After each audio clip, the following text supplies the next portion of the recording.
Everybody ready? And okay. And welcome everyone. Welcome to the University of the Underground. New Politics and Afrofuturism program, Public Crit. So you're going to be there with us while we are critiquing the project of the researchers who have spent 6 months with us together to investigate how Black radical imagination could basically propose new politics, new economics, and new sociologies as we move forward and as humanity move forward. So they are all ready to go. Yesterday, they had their final show, which was incredible. Full of sparkle and explosion and absolutely, world building and incredible projects. And actually, you can check out all of their projects inside the publication that they have produced themselves, which eventually, will appear onto the chat box of this YouTube channel. But anyway, meanwhile, I am delighted today to be joined by some of the tutors of the University of the Underground and some of the former alumni, actually, of the University of the Underground.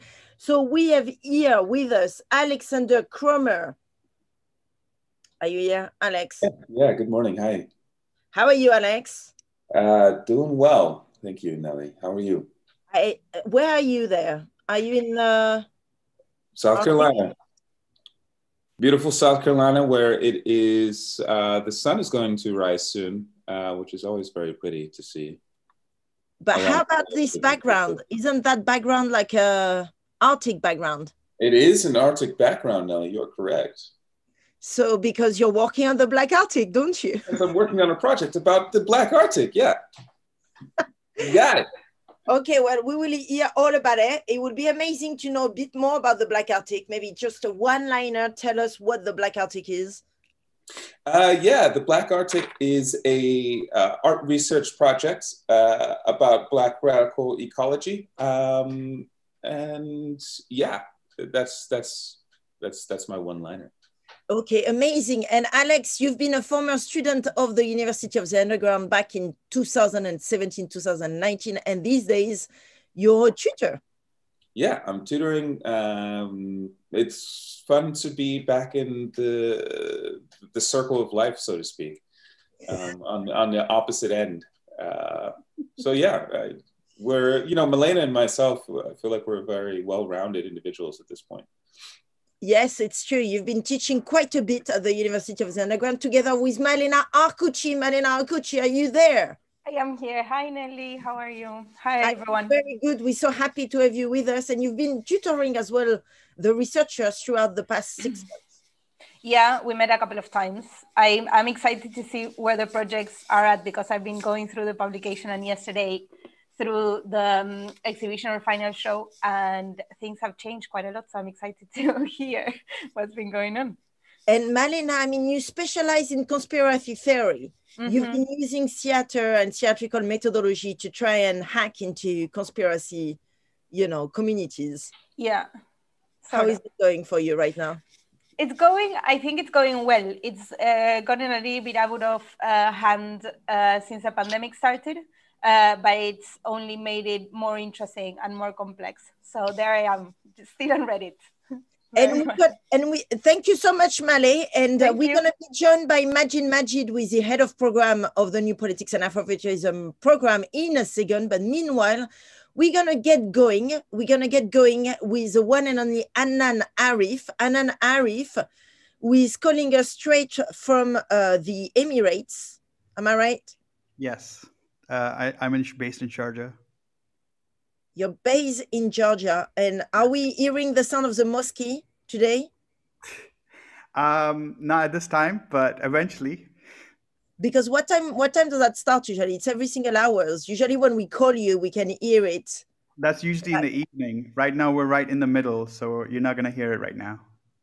Because you live close by, right? It's right next door. Like literally like right outside my window. It's right there. Okay, cool. All right, so we're not gonna hear the sound of the mosque today, but we're gonna hear the sound of Ananya Ray. Yes. I will share my screen now. Oh, I don't have a screen. I know. Sorry. Now you do. Go for it.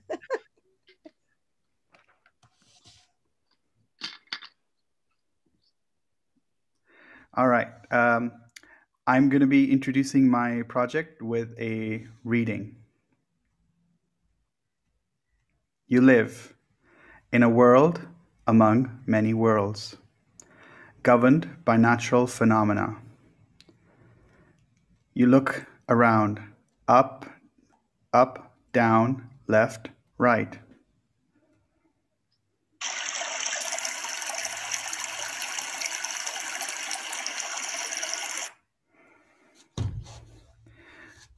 Your space is contained by the limits of your perception.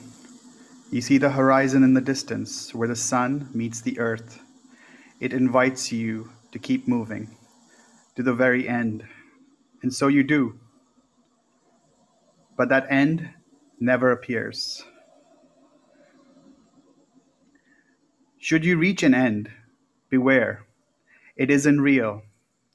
A man-made mirage. It requires a pass to cross.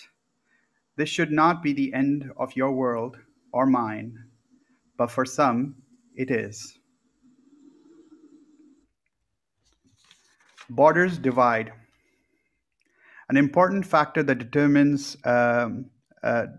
life today is where you're born. Your accident of birth determines access to resources, rights, and human potential. I'm reminded constantly of this when I reflect on my roots. My accident of birth lies in my father's decision to leave his village in the mountains of Kashmir. It's around here. And he trekked his way down, rode as many buses to the edge of Sindh, and slipped into the borders of Iran, and then traveled across the state to Bandar Abbas, where he took a fishing boat into the UAE in the 70s. What was meant to be a temporary stop for him on his way westward became his life, and then it became mine. My many privileges and what my life could have been, what it is, and even my presence here today rests on the shoulders of his journey. This route no longer exists in this form, and for many, this determines fate. Borders create inequality. Michael Clemens, a prominent researcher in this field, has stated clearly that there is nothing that can be done in terms of aid, development, technology transfer, capital flows that comes close to just letting someone cross a border. In his own words, a Haitian stepping off the boat into Florida immediately raises his wages. And I say this because we did calculate for 4 male workers by 680%. And yet, despite the obvious, the concept of open borders escapes mainstream human imagination, especially by those who enjoy these freedoms. An example, recently, the pandemic triggered a wave of leading technology firms embracing the shift in work culture by going completely digital by default. Online discussions centered around the benefits of moving away and enjoying the new income surplus stopped short at the border. Any conversation about its impact in a world where bodies no longer have to cross borders to earn an equitable income is still considered an absurd fantasy. The border sticks. Even if one were to cross the border, it sticks. The passport remains an artifact that ensures the border is never just physical.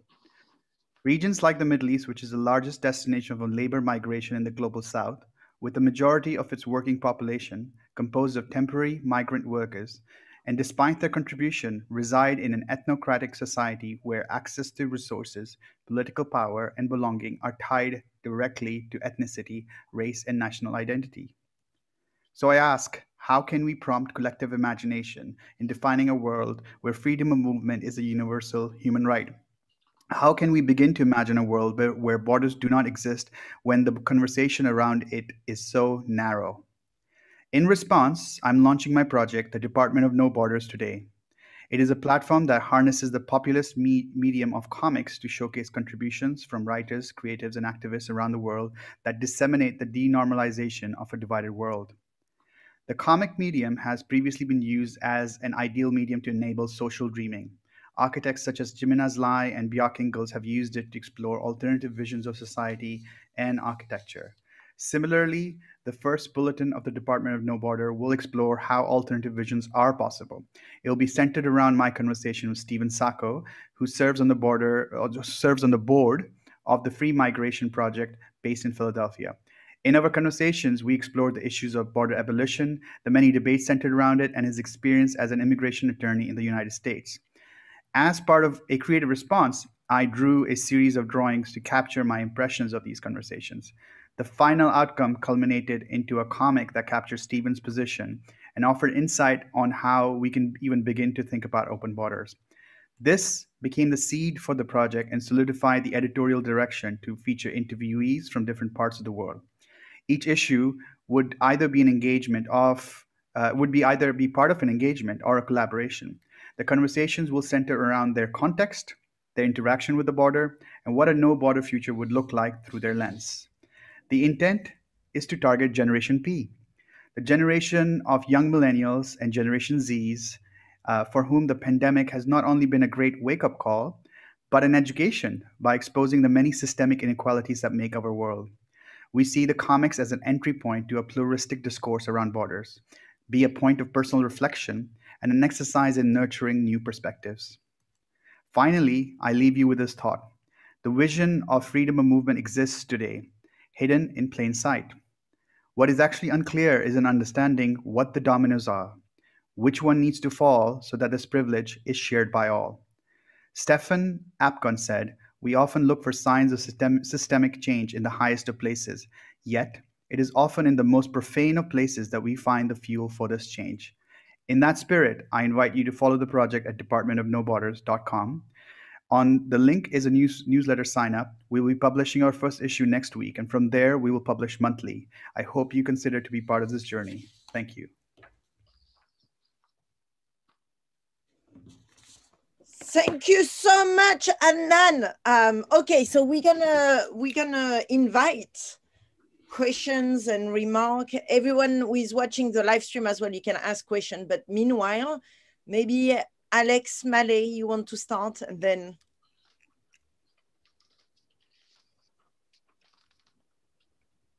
or anyone.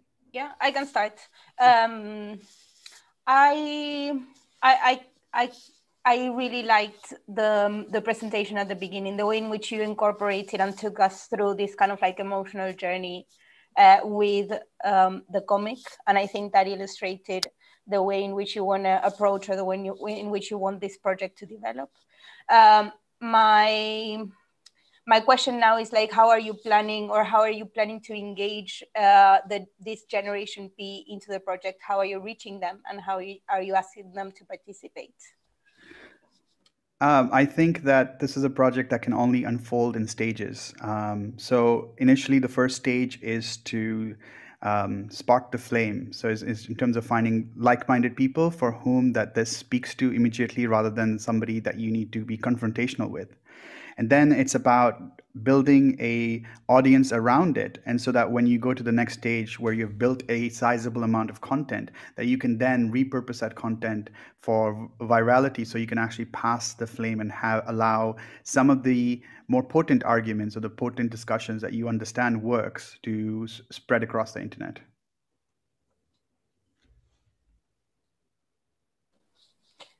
Thank you. Yeah, thank you, Adnan.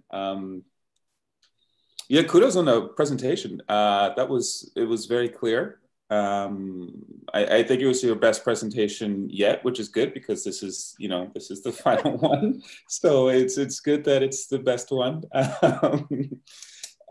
Also, I want to give some kudos to your illustrations too. I feel like you worked really hard on that, given what you showed us over the months.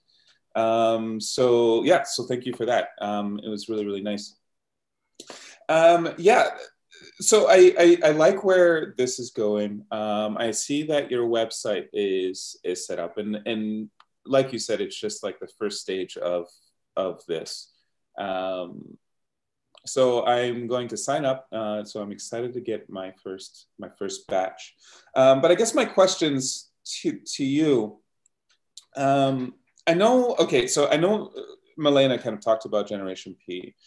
You've also mentioned Generation P. I'm wondering if you could go a little bit deeper into why Generation P would be a good target for you. And also, I've never heard the term Generation P, and I'm wondering if that is that a you thing, or is that an actual legit generational term? That's a me thing. I think that every decade, if you look at the major events in our lives, like every decade, there's been a formative experience for a generation growing up. With 9/11, that was a formative experience for me growing up, because that was a political awakening for me, because I was really young. And so even the pandemic also forms an opportunity for a generation that is extremely young, and for them it's been a wake-up call about the world. And so they're more prime to learning and opening up about this topic than people who are more entrenched in their beliefs.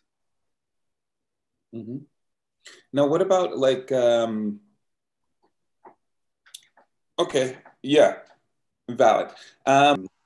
Yeah, so if somebody who probably is much younger, and they'll come of age much into the future, assuming this project actually is successful and lasts long enough for them, this will be a huge body of content with actual primed content that is made specifically for viral distribution. That includes things that are explainers. So it will be a very different experience for them to engage with, as opposed to what it is for somebody who's currently engaging with, which is a more of a small communal effort that will grow over the years. Perfect. Yeah. Thank you, Adnan. Appreciate it. Adnan, do you mind?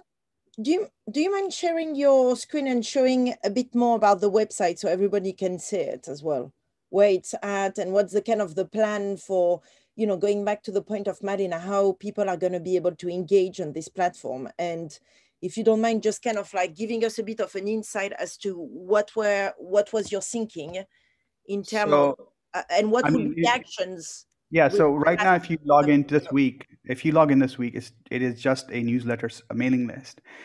There will be a more expansive website opening up next week.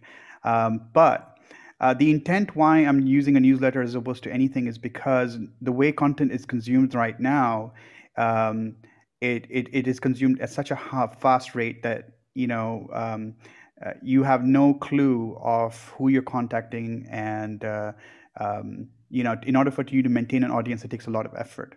So my intent is to first focus on a clear newsletter format so that I can build an audience that I know for sure that I'm reaching out to, because it gives me a lot more control as opposed to using social media platforms.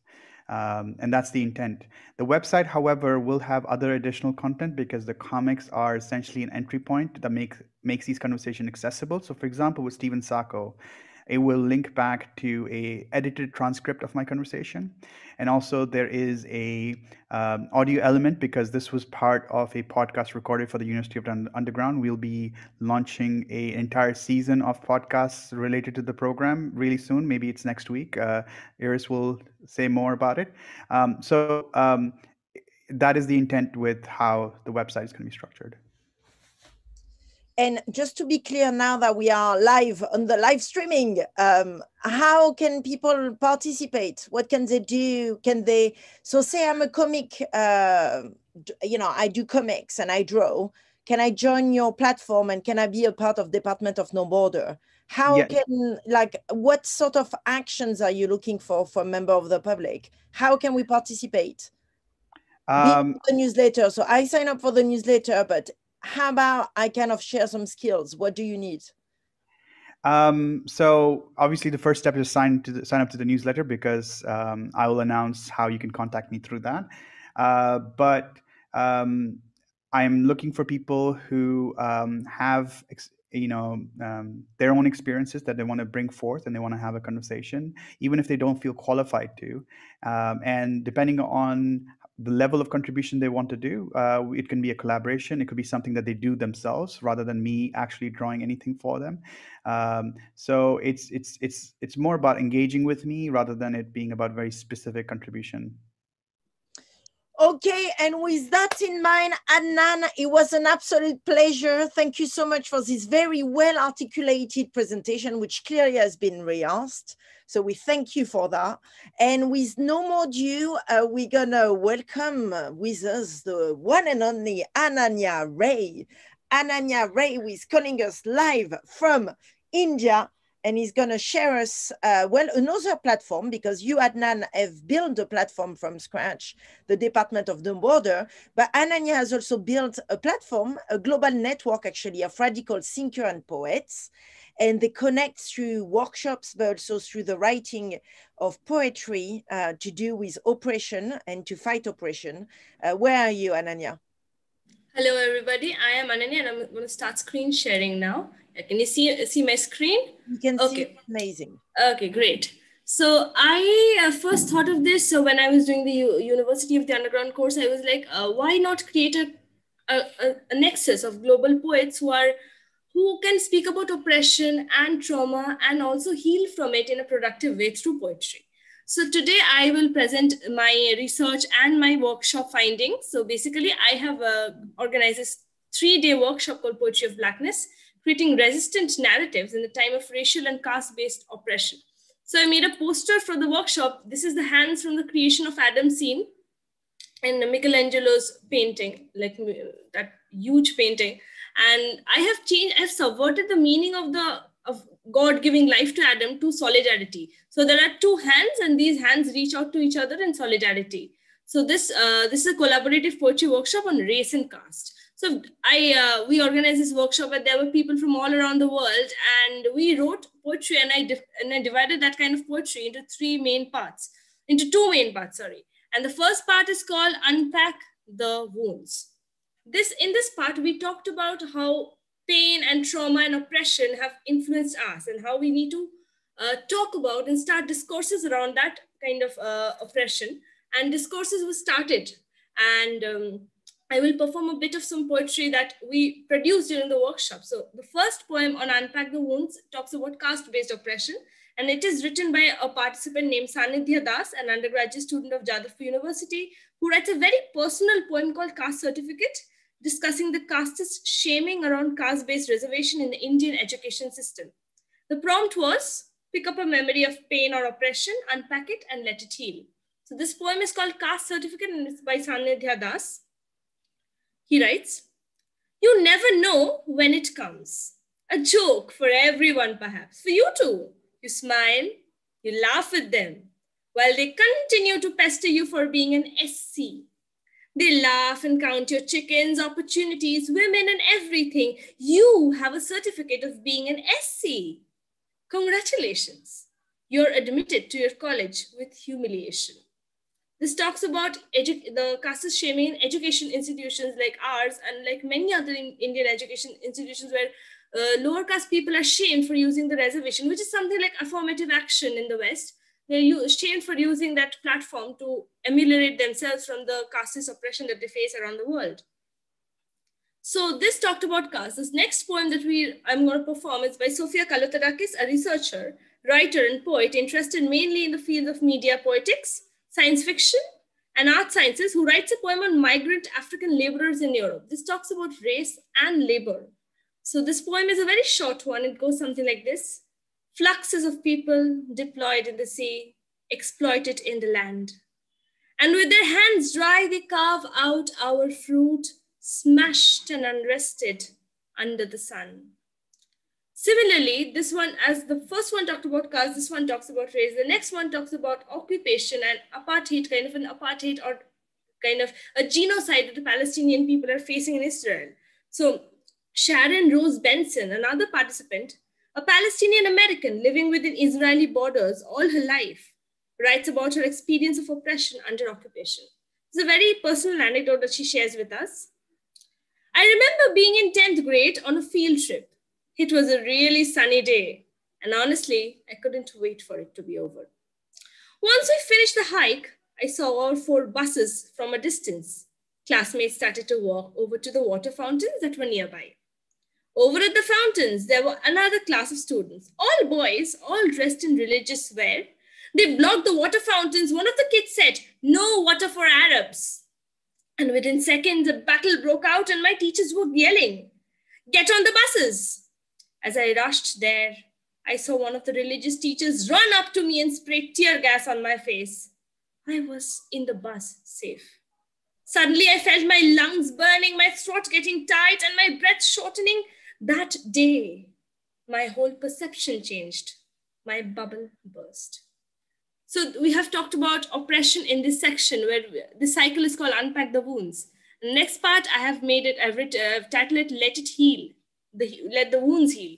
I've used the image of flowers. I've painted this myself. I've used the image of flowers so as to signify the blossoming that comes with healing. When you heal, you blossom into a different person. You get better, and like flowers, you bloom, basically. So on this question of healing, of imagining utopian societies where people and the planet thrive in harmony, we use the prompt. That was the University of the Underground brief that was given to us when we joined. The brief went something like this: what would a world where both people and planet thrive look like?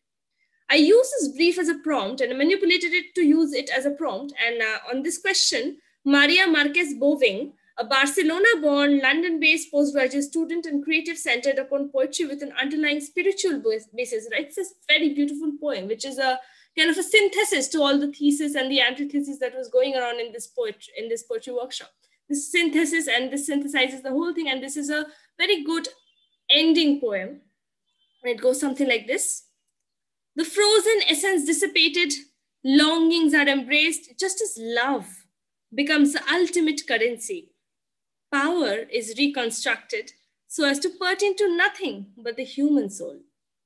The intuitive drive founded on purity of intention brings forth an array of dynamic interpersonal sensations, all void of perpetration, cause a newness, has built a nation based on care, where quality supersedes quantity, and the obsession with success is replaced with the centrality of communal worship.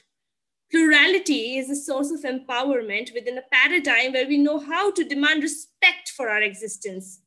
I do not apologize for my insistence when I say we need a sense of persistence in the way that we show the world how we want to be loved with each other, seeing the other, not just as your brother or mother or father or granddad or sister, but your partner, awaking to the radical feeling of unison, generating defiance of the greatest kind. So tell me, are you ready to let such life in? I think this poem ends and this was the last poem that we wrote together, all of us in the workshop. And this ended the workshop very beautifully, as this could be a very synthetic poem for all of us, because we understand that now we need utopian societies, we need to reimagine our future.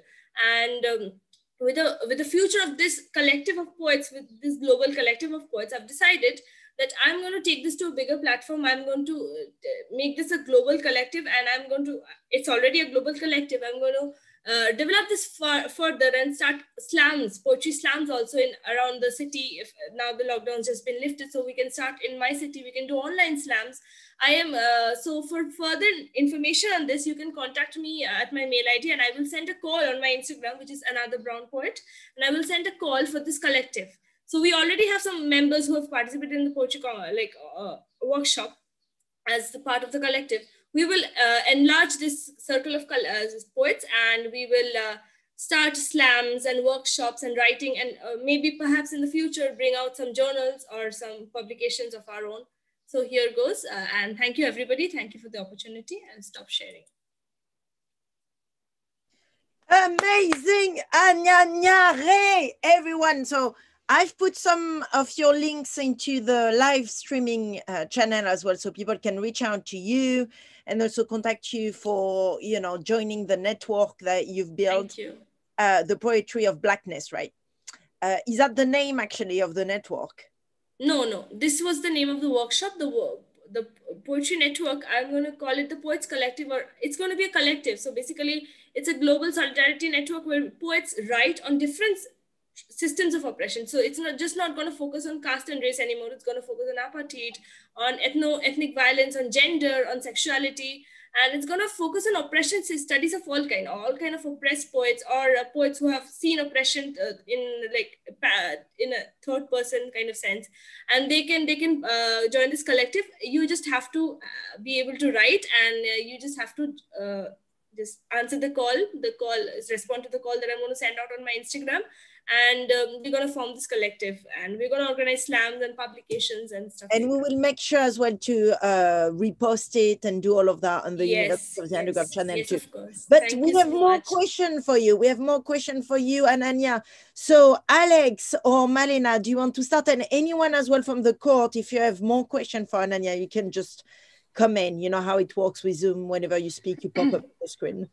Yeah, I can start. Thank you so much for sharing. So there's two things. The first one is just make sure that you are giving yourself the best chances at kind of like successfully sharing your ideas. And I think for that you would benefit for maybe like a longer and more engaging presentation. And by that I mean, you know, kind of like an image that allows me as an audience member or spectator to kind of like get into the world that the poetry is presenting and portraying.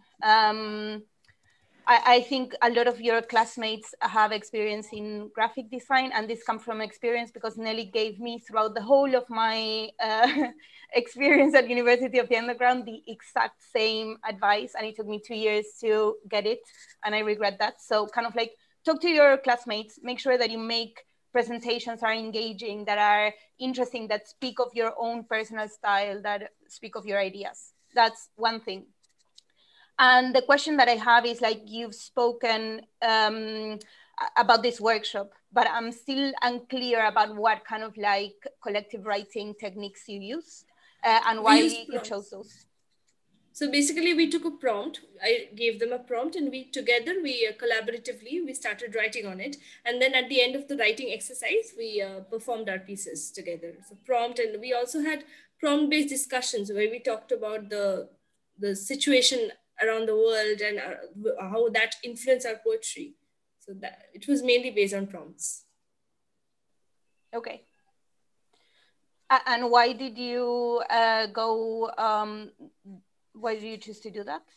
Why was that the technique you used? Because prompts, because sometimes I speak for myself. I have a writer's block. I need somebody to give me some idea, some push. So prompt is a push basically. And and the prompts are very relevant to the topic of the workshop. So caste and race and oppression. So, and I really like the fact something that I decided to do was turn the University of the Underground brief. How can people and planet, I'll just read it out. It's something like, what would a world where both people and the planet thrive look like? I took this brief and turned it into a poetry prompt. So basically people wrote on that and we wrote on that. So yeah, I think prompts allow us to explore our creativity a bit more. So yeah, that's why. But I remember, Ananya, that you also tested out like different automatic writing. You also looked at other reference from other poets, Yes. You know, you went into the surrealist time where they had Kadavreski. I remember you kind of looking at, you know, we discussed a lot of other references that inform as well. Yes, your method. I also gave the student, the participants, a reading list, like a list where they could talk about more. So it had it had Fanon, it had Ambedkar, the famous the anti-caste activist in India.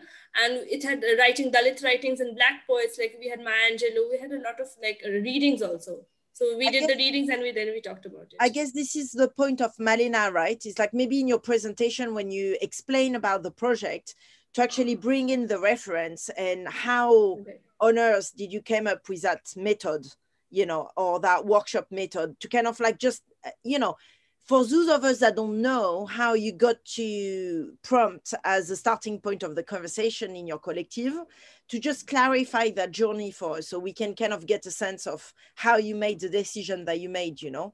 But that's just really little like bits that you could have added into your presentation just to clarify the narrative for us, the viewers, in a way. Thank you. But is that, Malina, do you have any more points? No, that was it for me. Thank you. Thank you. Yeah, thank you for that presentation. I had a few points to bring up, but Malina already brought them up, apropos your presentation style moving forward. But I guess I'm just going to bring up something that I brought up last time, just specifically about the poetry of Blackness, like the title. And I'm wondering, well, number one, I'm happy that we're changing the name for your collective. I still feel that using Blackness but not addressing Blackness as far as the context of what that word and the weight of what that word means globally, since we're kind of talking about a global community.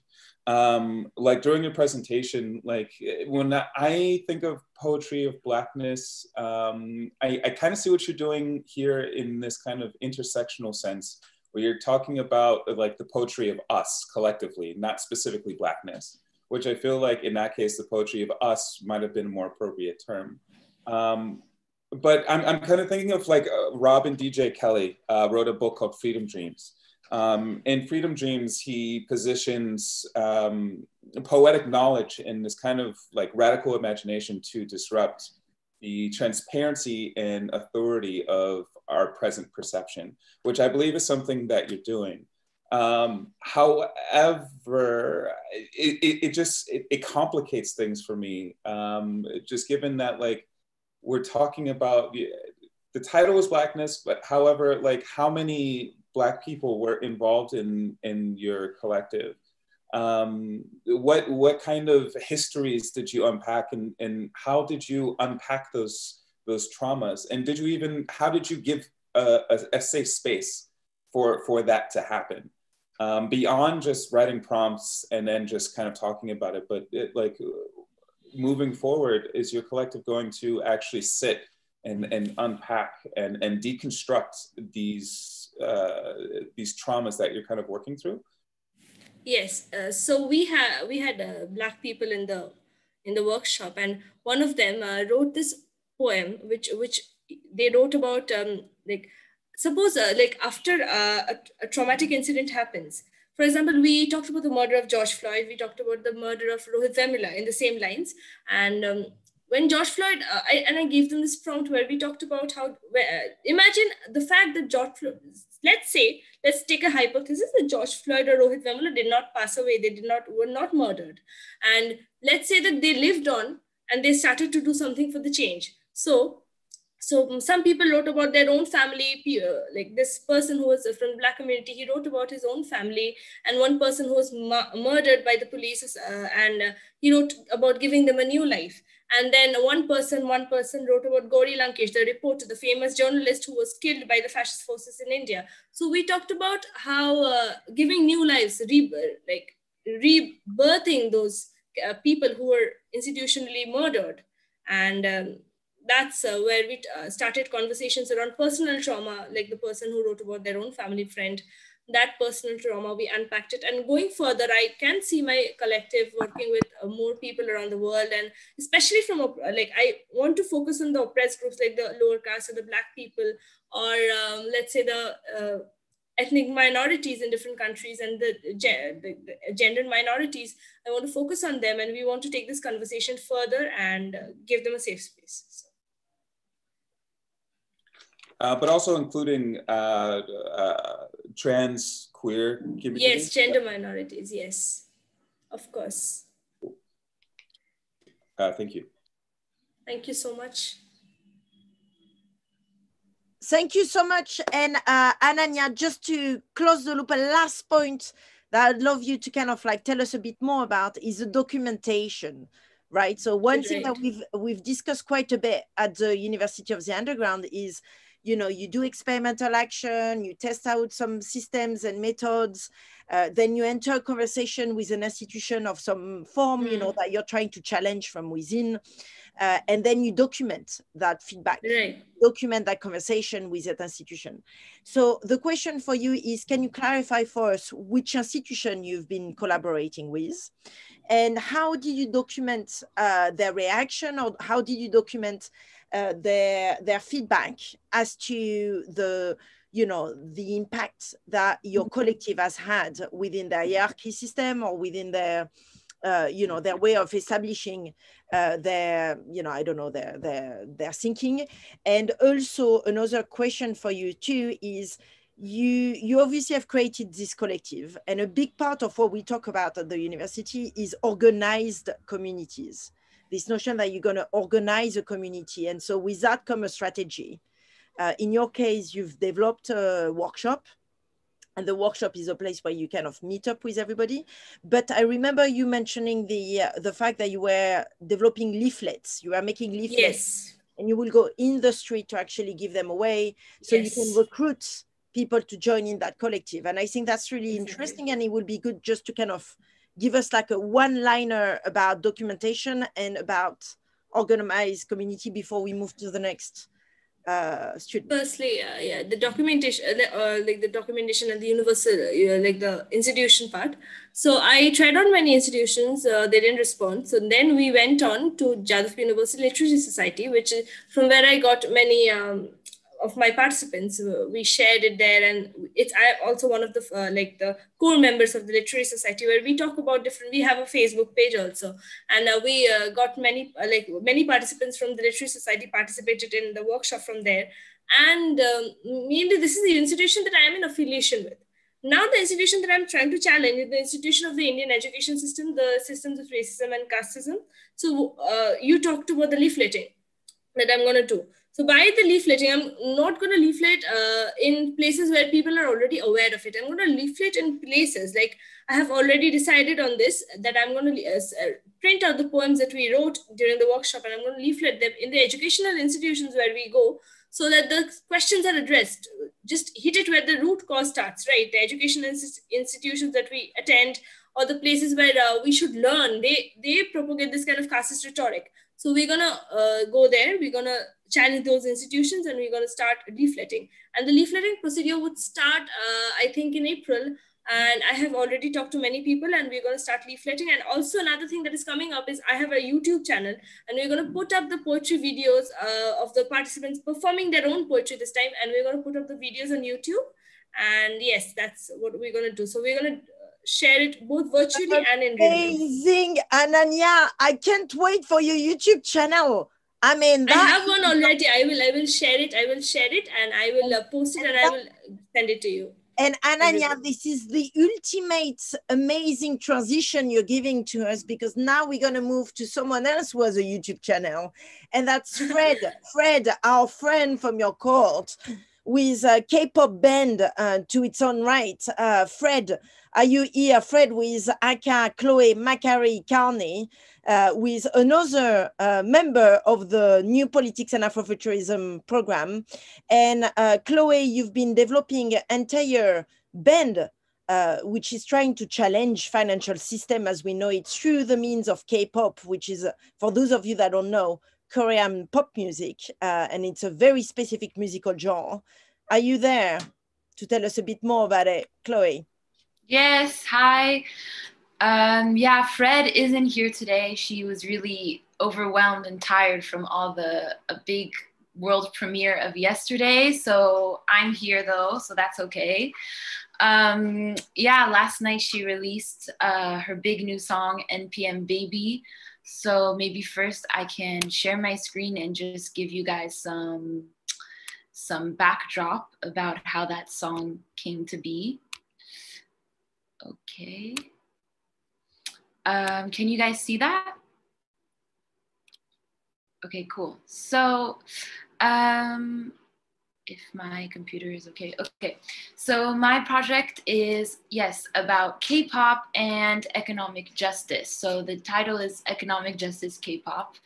I was really inspired at the start of this program by the notion of overgrowth, how through globalization, cultural kind of identities and notions of culture can kind of intertwine and rewrite each other, a kind of riffing off this idea of cultural appropriation, but not really in the negative sense, more in just how with globalization, you know, trans cultural people can represent different identities, and it gets harder and harder to really define what culture is and what is your root and where are you from when you're from globalization above all else, in a sense. So I also, as a woman, have been really interested in gender questions with situated knowledges from Donna Haraway. That really inspired my project as well. And this led me to K-pop, because as a transcultural French-American child of American culture, in America, we're so exposed to all these different genres, and K-pop is kind of crazy because it's getting harder and harder to define what makes K-pop Korean pop. Why is it different from other forms of pop music when today it's taking over the world? And this group, Blackpink, really inspired me because most of the girls are actually not from Korea. They look Korean and they speak Korean, but one of the members is from Thailand, another a member is from Australia, another from New Zealand. So they're from all over the place. And they even played at Coachella a few years back. And I'm interested in also in how K-pop has become political. The fans are so present all around the world. They're young, they're active, they're getting politically engaged, and they use hashtags and tweets and TikTok to kind of hack current events. And we saw that with, for example, Trump's recent re-election campaign. So my question was, how can K-pop be used to build and inspire new economies away from neoliberalism and also discrimination of minorities, like women, but also all types of different body types? So I created Fred, who's a K-pop star who loves berets, kimchi, and puppies, but who hates neoliberalism and privatization. She discovered how to write a K-pop song through the internet and with the help of Alex, who's here tonight. And I also developed a series of drawings kind of dissecting how K-pop works, how these songs become viral, inspired by also fan art and the internet. So it's kind of interesting how there'll be this one music video, the entertainment, the production houses will publish music videos with the stars to teach the fans how to do the dance. And then the fans will go all around the world re-imitating these dances. So this K-pop star wants to challenge neoliberalism. And first of all, starting with the new public management system conceptualized by Christopher Hood.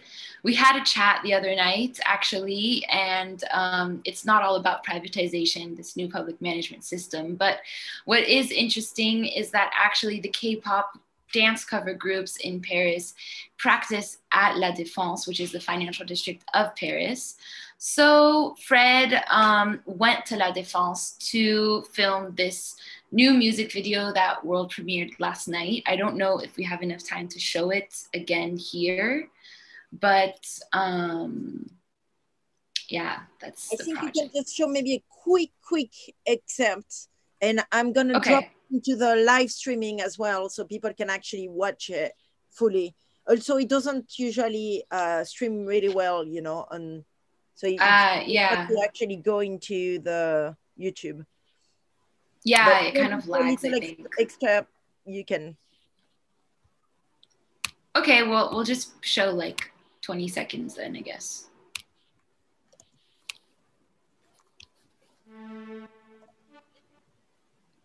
À La Défense, là où sous le bâtiment, un bâtiment en travaux, mais qui sert aussi de miroir à tous. Et à la base, c'était vraiment un endroit pour la culture hip-hop. Il y avait des battles de hip-hop, etc. Ce moment-là, c'était un peu l'endroit où les artistes, pas de ça, du coup, viennent s'entraîner. Je connais vraiment pas mal. En fait, vu l'ampleur que ça a pris maintenant, il n'y a plus l'espace, il n'y a plus la proximité nécessaire à avoir une rivalité. C'est-à-dire qu'il y a tellement, en fait, ça génère tellement de chiffres, il y a tellement de groupes, et il y a tellement de personnes aussi qui font des vidéos de cover. On est tous dedans, on s'amuse tous. Voilà.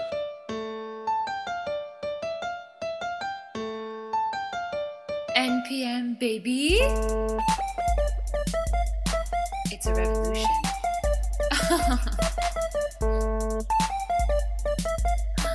NPM baby. How did you catch me, baby? I don't know. You stylish pop, you hot, yeah, baby, you glow. Chosen by big boys up top, do opposites attract. But other things made us connect big time. So okay, so I'll leave it there. You guys can enjoy it, the better internet from your own screen. Brilliant. And Jill, you just popped into our screen. Do you have anything to say? No. Okay. So look, well, you froze. We're gonna move to the critics situation. Yeah, I'm just gonna mute you. Yeah. Do we have any comments, remark from our legendary board of critics, Malina Ray and Alexander Cromer? What do we have to say about Fred and their performance and their K-pop investigation of financial system? I can start. I have again two comments. The first one is in your videos, because I've seen the other one as well, the one with the bush, and the pictures and the collages that you make. I think there's such a kind of like clear, interesting, fun, aesthetic approach and kind of like identity. And I want to see that in the presentation. I think, again, it's kind of like bringing that kind of energy into the way in which you present. When you put like too much text, it's impossible for anyone to read what's going on and listen at the same time. So just be mindful that like the presentation is for someone else to kind of like get visual cues. So that's on the one hand. On the other hand, I'm super excited because the last time we spoke, you had a song, but there was no video. So I'm so excited that you have like now 2 videos and started to build the whole world around Fred and what they like and what they're all for. I'm just wondering what you plan to do now? Like, how are you going to get this message to the kind of like right stakeholders or the right communities? And how do you see this project developing?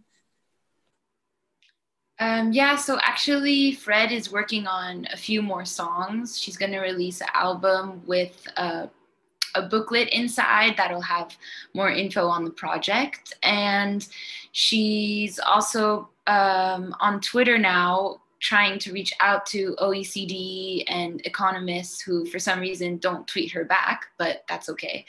And she's still writing her songs, so we'll see where that gets us. Okay, that makes sense. Thank you so much, Chloe. Excuse me. Yeah, well done. Well done, Chloe. Yeah, okay, so yeah, I helped you, I gave you some feedback on the song already. So I'm happy to hear that it has improved. And just as some context, I gave Chloe just a very brief tutorial on mixing and sound editing with the very limited resources that we can share via the interwebs. And I'm happy to hear that the song has changed and evolved since then. Also, I'm really happy that you note that this is not like, this is a midpoint or a launching point for Fred. So that's really exciting because, I mean, Fred's only going to get better. I do want to touch on this kind of what I really appreciate from this project, and what I think maybe, which maybe you could focus on moving forward. Is you kind of talk about this appropriation. And I feel that maybe appropriation maybe isn't the best word in this case, because I feel like the Korean government co-opted Western pop. And I feel like this co-oping are kind of just, because they didn't just appropriate, they legit just took it, made it their own, and then spread it forth throughout the world, which now the world is co-opting So there's this weird, like, this cycle of like, where did this originate from? This weird feedback loop, because now in Western society, maybe we're even co-opting Korean K-pop, which is a co-opt of Western pop in the first place. And I really like how Fred is jumping on this band train, this feedback loop, and giving us her own interpretation of K-pop. And I'm really interested to see where that's going. Yeah, and I guess my question to you is, I guess moving forward, like, where do you see, what is your end goal? Like, when you're tweeting these members of the financial institutions and everything, when Fred is tweeting, excuse me, not you, what's your goal with, if one responds to you, then what? Like, what do you do then? I think Fred really wants to collaborate with them and write new songs to get them to imagine how their systems could be thought for more economic equality and justice in the world. Actually, she had a call with Christopher Hood, who created the new public management, and it was a first kind of interesting test because we asked him, if you could write a song about new public management, like, what would the melody be? What would your main phrase be? And he was saying, his phrase was, new public management is not the path to utopia. And I thought that was just kind of cool to get these people who are very in their bubble to rethink how they communicate to the world, what their mission is, and how to reimagine things together, I think is already a great goal. Perfect. Definitely, just to hop on what Malina said about presentation, definitely friggin' put that in your presentation. Or if you have to give this presentation ever again to anyone, make sure to mention stuff like that, because that's not only super interesting, but it also launches, it gives us more depth to your work in your project and where you're going with it. And absolutely, and I'm gonna just go on the top of that by saying, actually, you did mention Christopher Wood in your presentation, but as you can see, you know, it kind of like went without us even noticing that Christopher Wood was actually the person that did invent this managerial system that you're trying to challenge from within, right, with K-pop. So this is where the feedback loop kind of like take place. So, you know, how you document this and how you give it back to the community so that we can, all of us, kind of leverage that learning or that meaning, or criticize that meaning with you, Fred, as Fred is developing the music, is really important. So really, like, whether it's a text or whether actually his own word kind of find themselves into the music, you have to kind of clarify that. Like, it doesn't need to be robotic. It doesn't need to be like, okay, I did this and then I did that and so on. You know, you can keep some magic when you're in the character of Fred, but maybe find itself into a booklet that you mentioned for your EP. Maybe, you know, it's just a matter of how do you integrate this conversation with institutions, with anthropologists, with, you know, financial systems or thinker economists as a part of your song. This is really where the project is just so fascinating. And then to go back to Malina's point, I mean, Chloe, can you just show to all of us your paintings? You've been doing paintings that to me are absolutely, you know, very unique, because they are actually paintings of internet kind of like screenshots. Where are they? Yeah, my computer's kind of lagging. Okay. What is that? So this is the first, the back video window is Blackpink's dance video, where they show the fans the dance that was in the music video. And then on the side, these are like shots from the cover videos of that same dance that fans did. And it's drawn in pastel, so it kind of has that kind of crusty, kind of messy, like child fan like fan art kind of style. And this one is also, this is there's the first video, that's the music video of the band. And then here we have the kind of dance cover tutorial YouTube video. So it's just a way to dissect how the process of how K-pop viral kind of culture works online. To be clear, they all handmade by you, you know, with your pens. Yeah, I mean, look, this is like a very, you know, very unique way of dealing with, you know, learning and documentation and research in general. Like this is research for me, you know, and that's research in practice, which is even more powerful. So this is, you know, extremely, you know, this is something that you really want to show us. This is how you digest your research. You know, not everybody digests their research by just underlining their pen and paper. You actually do your felt pens kind of like, and this is what kind of build up your thinking, your method, the next music video, la, la, la. So that in itself should be much more, you know, like should be presented, you know, full screen and so forth. But also I would love to see the full series. I would love to see this exist.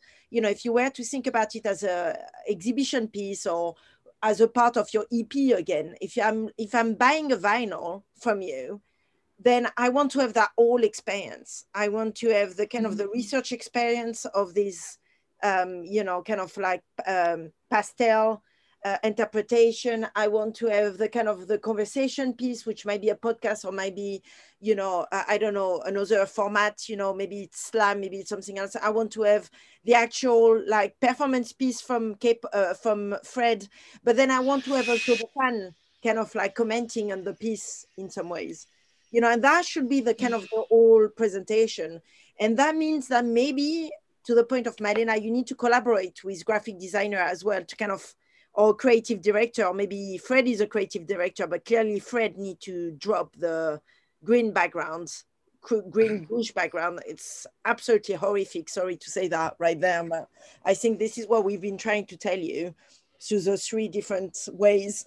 But yeah, you need to collaborate with someone that is in graphic design and so forth, that can actually have maybe a bit more of a step back view as to what is absolutely stunning about your work and what will have a full screen, you know? My bad, sorry. But also I'm thinking like these kind of like unique paintings in this style are also, I think, a very interesting commentary on merchandising, for example. So, you know, like K-pop bands, there's a lot, like there's a whole world around it. There's t-shirts, there's sweatshirts, there's products that are targeted at very young people. So to respond to that, you are kind of like maybe selling or producing these extremely unique pieces. So it's just kind of like, it's ways of moving forward and continue to comment on economic systems in very different ways and with the small experiments. But I think they're beautiful. It's just a kind of like a pity that they're so small. Yeah, and have a look to Luc Tuiman. I just put you down there into the chat box, and he's a painter that has been looking into media and painting medias and the kind of the, you know, the reasoning behind painting at this point in time in history. And I think you're starting to kind of like go into that kind of realm, and there is a whole level of contemporary painting and drawings and, you know, like that perhaps you can kind of tie it into your whole world of K-pop, and that has never been done before. So I think it could be really, you know, an interesting sphere for you. Okay, next we're gonna move into the one and only Inwen AK. Inwen AK, are you with us today to tell us all about Play in Adulthood? Can we just play the name of your project that you developed for the past 6 months with us at the University of the Underground? And it's an absolute pleasure to have you tell us a bit more about where you are now with this project and how you're gonna encourage all of us to start playing with you. Okay, well, I will come off mute. That's a good start.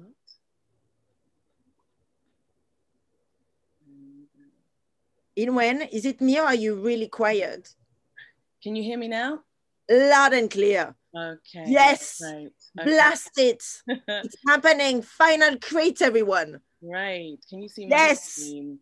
Last time you present this, at least here. But first time you're gonna, like, it's only the start of. Yes. No, it really is. So we're in a period of systemic transition, and it's that era where it's conceivable that new leaders might emerge, new systems and new philosophies, and at the expense of our older systems. But the reality is, if we want real change, we're going to have to stimulate and inspire the minds of the leaders and change makers, because we need to ask ourselves how we're going to affect these transitions to make sure that it's this different this time round, because the policies are created by these leaders are generally created by people who don't represent the everyday citizen. So my research question is an exploration into how can play and the imagination in adulthood affect these systemic transitions and policy making in spaces that house institutional power. So I think my first thing to do is to talk a little bit about play itself. And I'm going to define it by not defining it, because I think everybody plays differently. And I think what I will say is that play is voluntary, it's pleasurable, and it's versatile. And quite often it's less about the activity, but more about how you feel while you're doing it. And there are several types of play. There's actually up to 17, but I'm just going to mention physical play, play with objects, symbolic play, and pretend play. And also to say play is a process.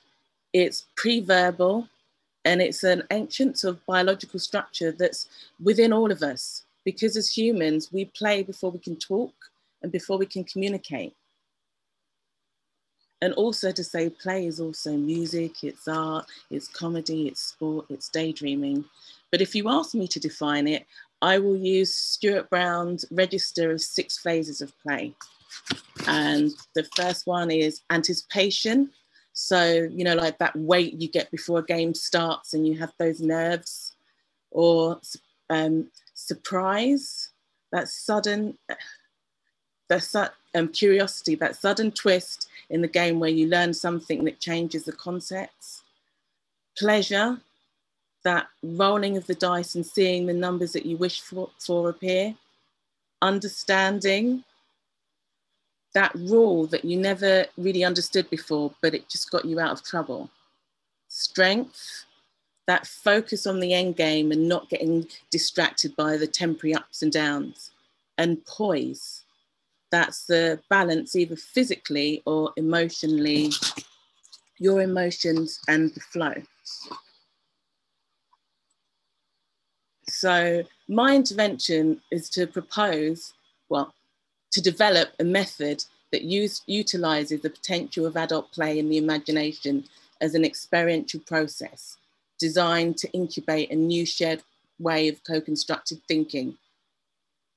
So I'm proposing to create a series of play workshops that bring together leaders, policymakers, cultural organizers, and everyday citizens.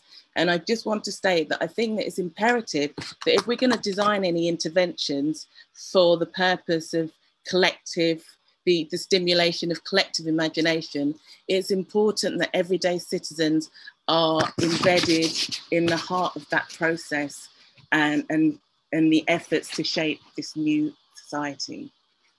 So through starting my research, I realized that I wanted to manifest sort of a plurality of perspectives and culturally irrelevant interpretations of play. Because during my research, I realized that a lot of play methodology and theory is very white, and I wanted to make sure that it included Black and Brown reimagining. The other problem that came up in my research was, how do I bring more voices into the conversation making these new play methods, because it shouldn't just be my voice. And also, how do we make sure that these methods have a modern context?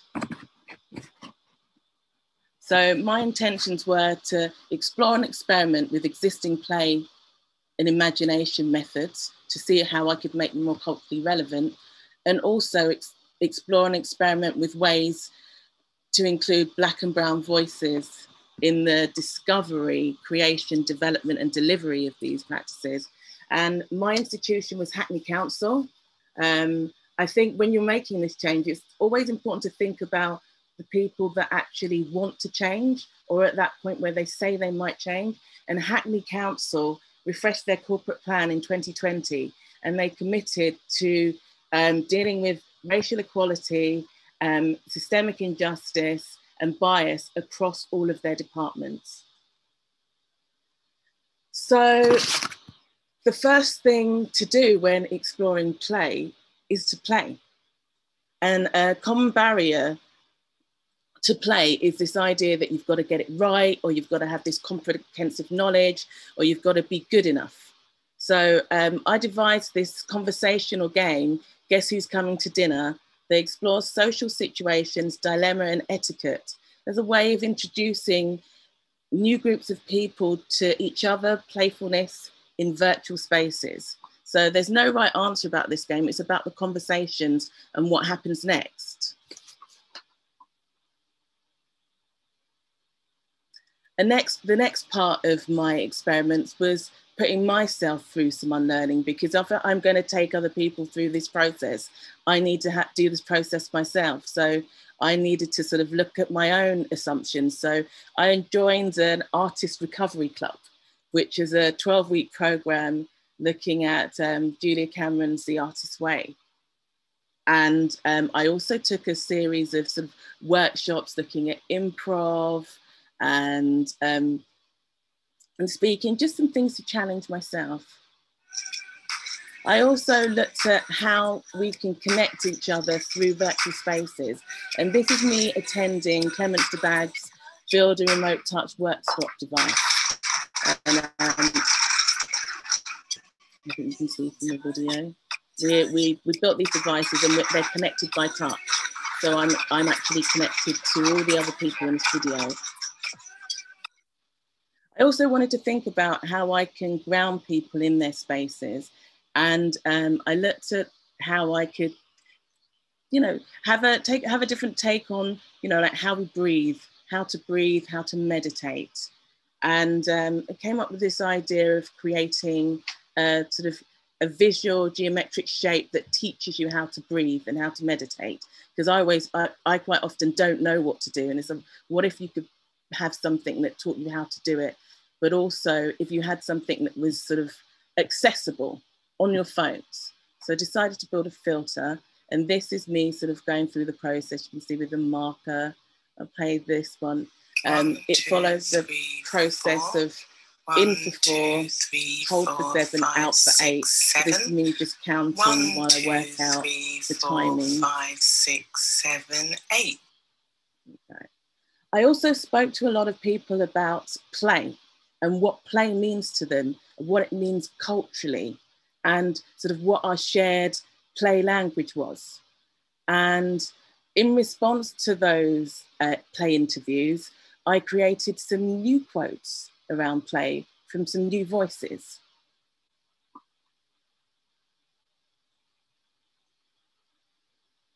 I also spoke to people about the future of play, inspired by a question, what would a world where people on planet thrive? So through a series of prompts, I invited guests to give themselves permission to explore play 100 years into the future.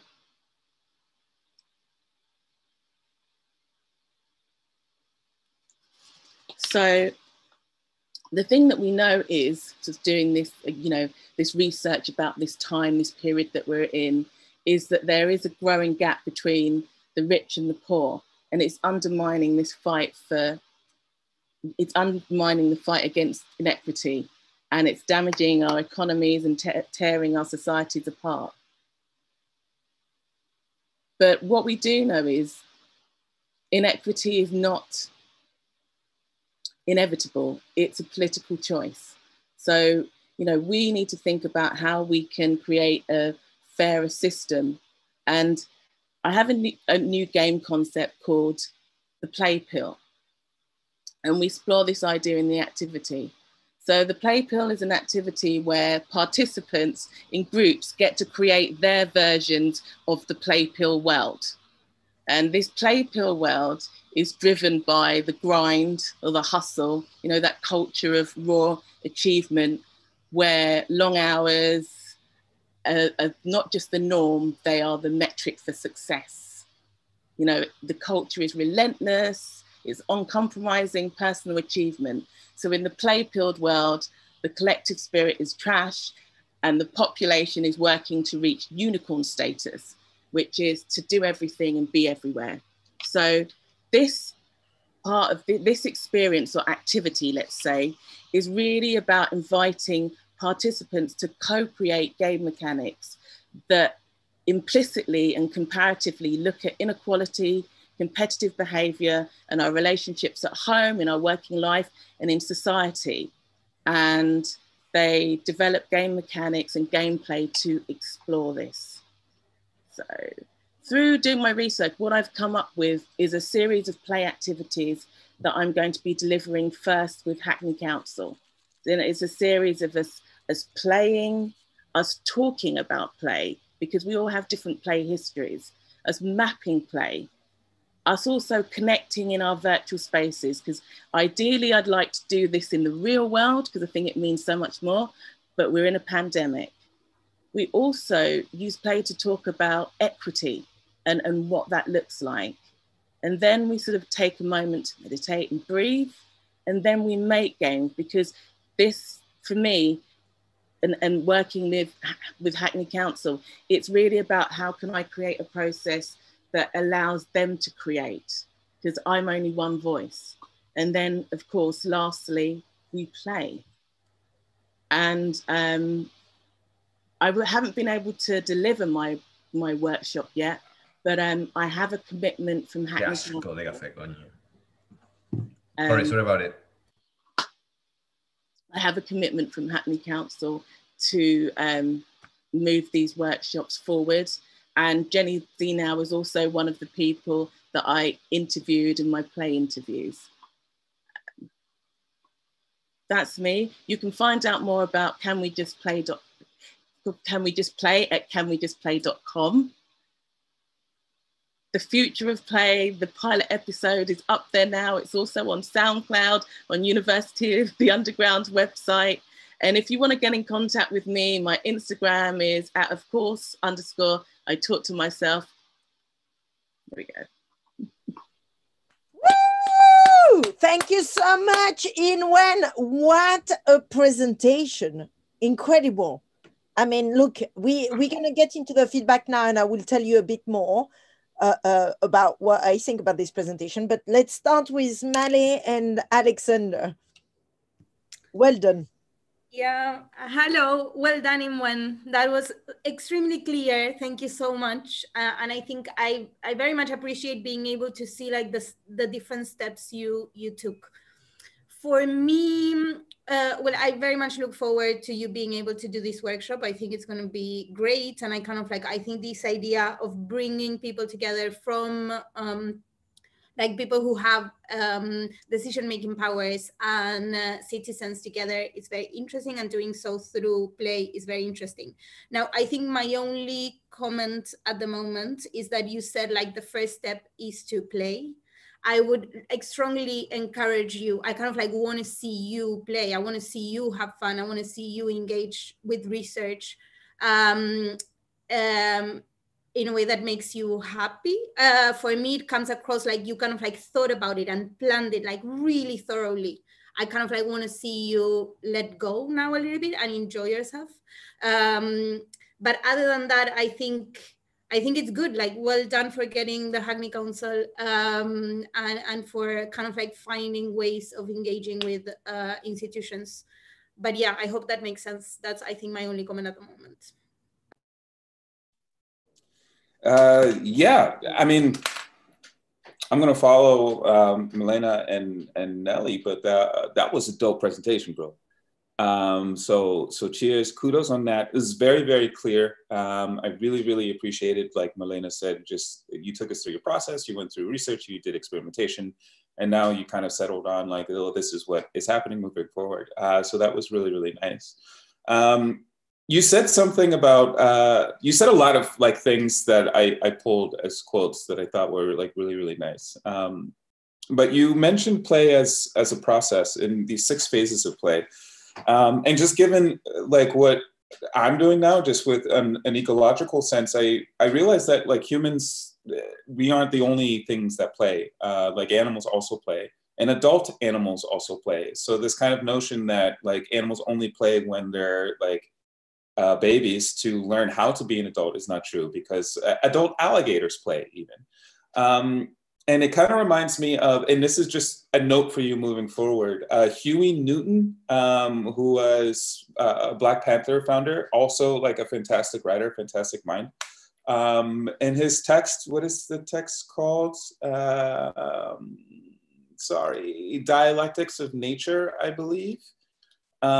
He introduces this concept of intercommunalism, but it's about this kind of interrelationship of natural phenomena, including all human beings. I'm just reading this quote here, but seizes upon that phenomena in an attempt to distort the balance in its favor. And I feel that maybe that could be something for you moving forward.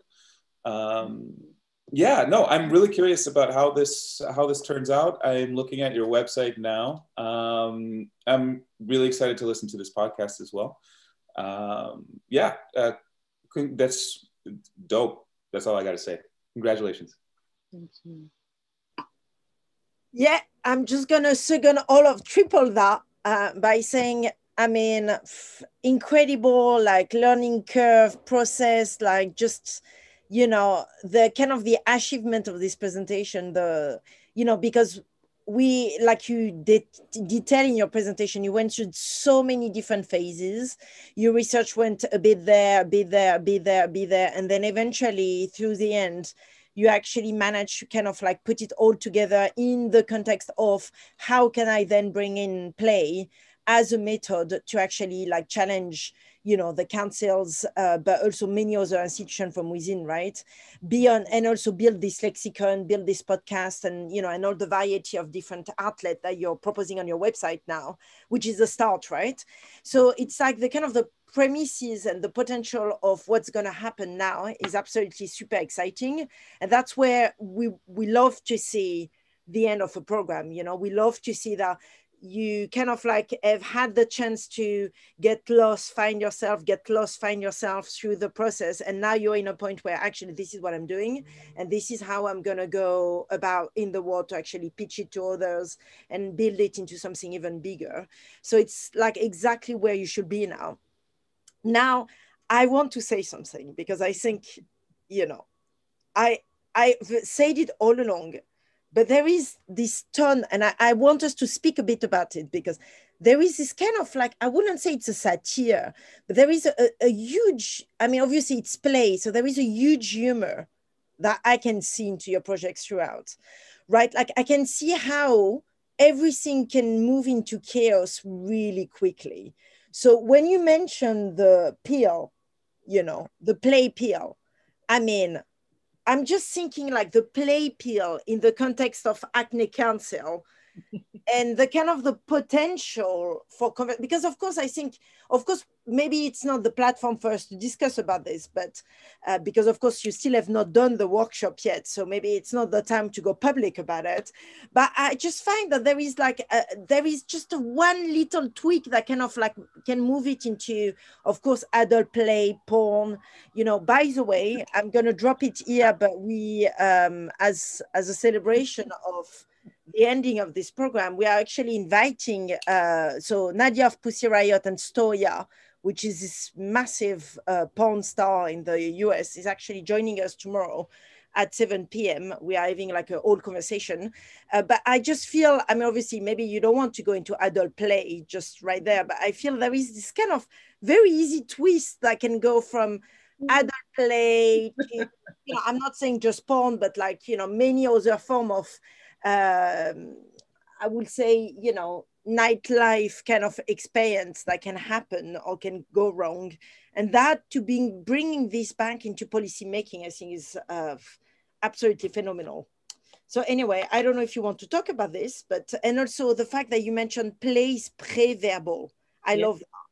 The idea that play is somewhat its own language before we can even normalize it, or before we can even go into, like, it's, yeah, so much.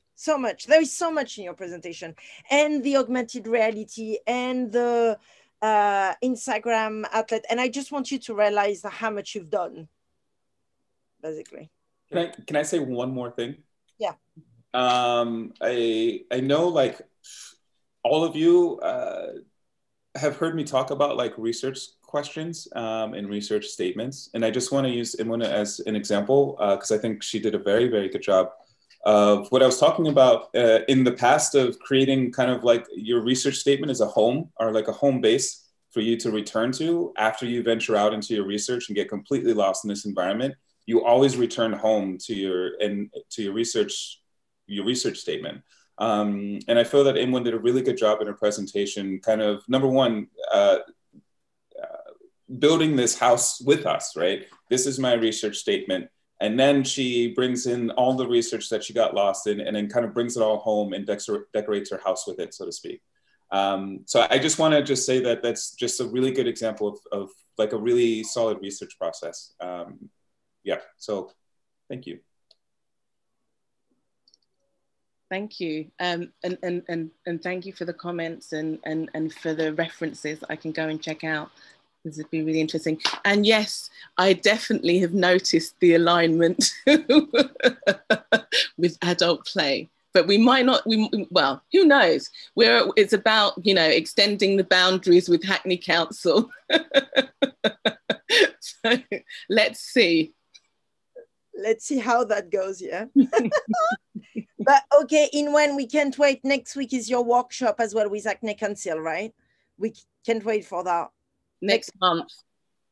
So it will all be on your website as well, everything, how it developed. Member of the public are also able to contribute somehow, I believe. Yeah, get involved. I'm going to be, so I'm continuing the future of play. You can go and listen to the podcast and it's excerpts, but I think, you know, moving forward, it's going to be one person per episode because there's so much information. I had so much to leave behind. So that's definitely a conversation that I want to continue. So if people are interested in having some play conversations with me, that's a good first point. And I've dropped the website into the live chat on the YouTube channel as well, so everybody can find it there as well. Yeah. Amazing, Inwen. And now, with no more ado, we're going to move to, Jill van Griesven. Jill, you've been talking to trees. You've been very much like in conversation with trees and nature throughout the past 6 months. We lost you. We find you again in the forest in Belgium, trying to save the trees and collaborating with the Green Party in Belgium for a project that you call BOSS. And now you're actually producing video for the Green Party in Belgium in order to actually develop a whole new aesthetics and language. And you are trying to define a new form of communication with non-human species, developing a non-human centric perspective. Where are you? Jill. I'm here. Hey, hello, Jill. Hey. Okay, I share my screen.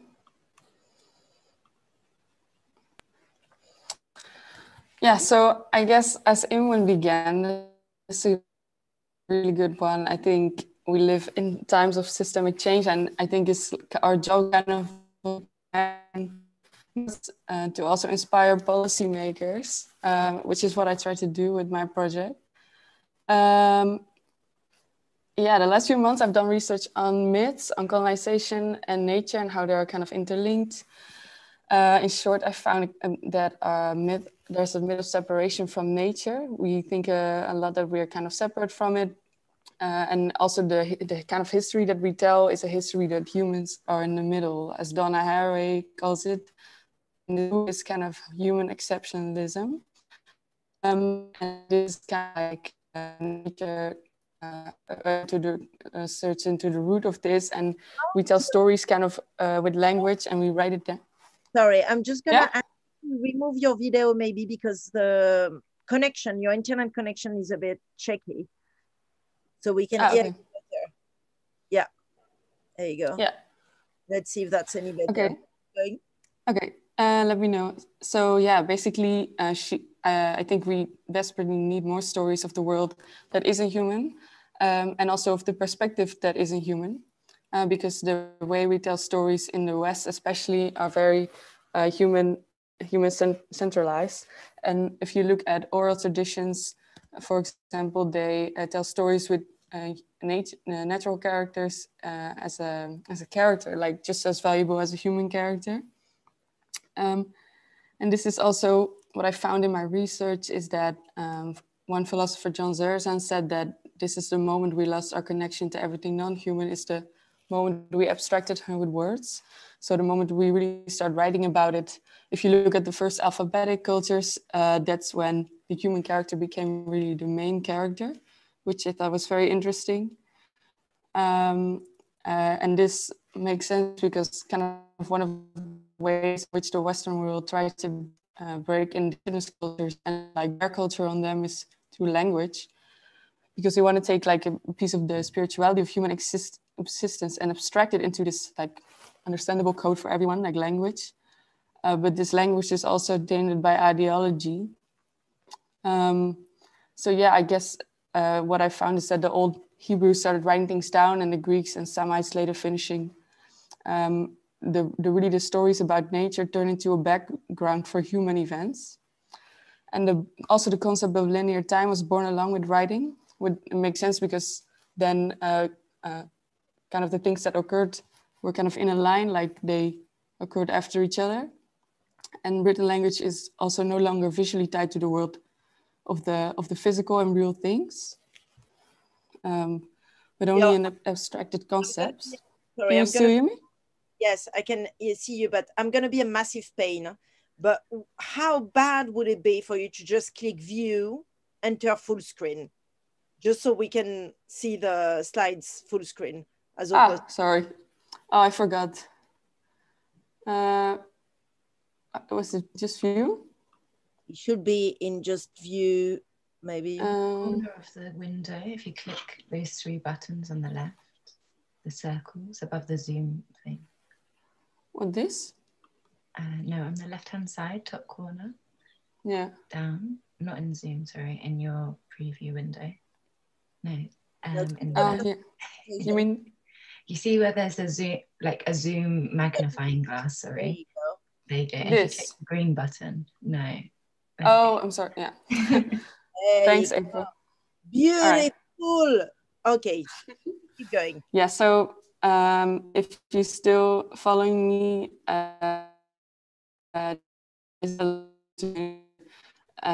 basically the way I think we exert power over nature is also that we write about it, and we have this project of control. But this led me to imagine the question, April, how do I go to the next slide from this? I think you should just be able to flick through using your arrows on your keyboard or scroll down. No, thank you. Can taking non-human perspectives allow for non-linear and anti-colonial narratives and maybe inspire new policies? So basically the theory, I turned into an essay for the publication and a podcast, and it was a good jumping off point for the institutional collaboration. I worked with Johan Dame for the Groen in Vlaanderen, which is a political party in Belgium. And he was working on a project when I talked to him to save this forest in Belgium, because the policymakers there want to cut it down because there was sand to be won from the ground. And it's very good for the economy in Flanders. And he said you really didn't know how to prove anymore that this forest had value, like beyond mere utility for humans. Because you kind of speak into the same circles that the sand winning is always more worth than kind of the forest for humans, or like the forest as a social value as a carbon sink. The money was always like way better. So I went there and I talked to a lot of people living close to the forest, and they all like had a lot on this forest. They really loved it. There was a lot of social value. I interviewed them and I interviewed Johan. And then when I was developing the project, I kind of ran into this paradox where I didn't really want to use writing because I just done all this research on language, but I thought maybe I can imagine it in a different way. And I wanted to tell this story. And in the end, I decided to kind of speak from the trees to challenge the policymakers to really take them into consideration, because Johan will show the film that I made to the policymakers. Kind of to shift the perspective from the trees and have them also in like the policy, take them into consideration. I went into the forest and then I recorded a lot of sounds, and kind of the rhythms of this turned into poetry, and I wrote a lot of that. I turned them also into some rhythm patterns and some drumming. I tried kind of to let the tree speak like through multiple voices, so also through poetry and writing, but also through this rhythm. I will show you part of the film later if I have more time. This is the forest, and the future of my project is that the borders were closed like a month ago, but they just opened. So I maybe want to go back and film again to make it a bit more longer and professional. And I want to show it in a public place and on a website. And it's also going to be shown to the policymakers. And I'm having another talk with Johan about that. So I will show you a bit of the film now. I'm not sure because the connection is quite bad. So I don't know. Oh yeah, yes. Yesterday was quite bad, Anneli, you said. It was actually not too bad yesterday. Okay. And what are you saying now? Like, yeah. Do you have a Vimeo link that you can give me? No, but I can put it today on there. Yeah. So everyone, we will be adding the Vimeo link to the full video into a page, which I have dropped in the live stream in the chat section. But if you want to show maybe 5 seconds, let's just see if that works. And then if it's bad, then... Yeah, sure. Maybe get to the section where there is the drums as well. I mean, obviously it's quite a long piece. So everybody should really watch it and kind of get into the mood and kind of listening to the soundscape and everything. But... Sure.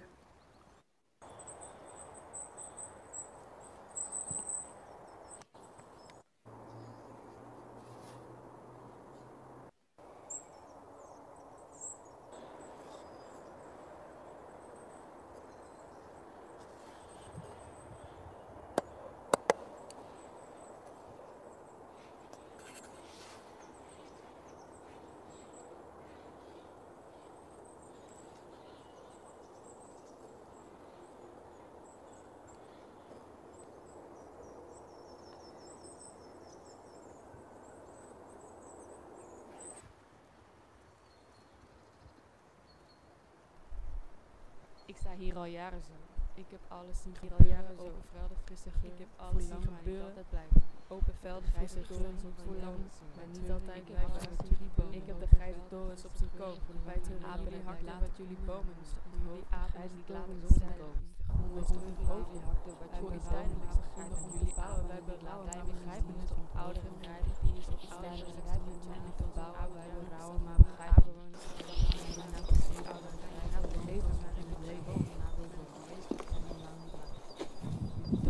Hakten onze hoofden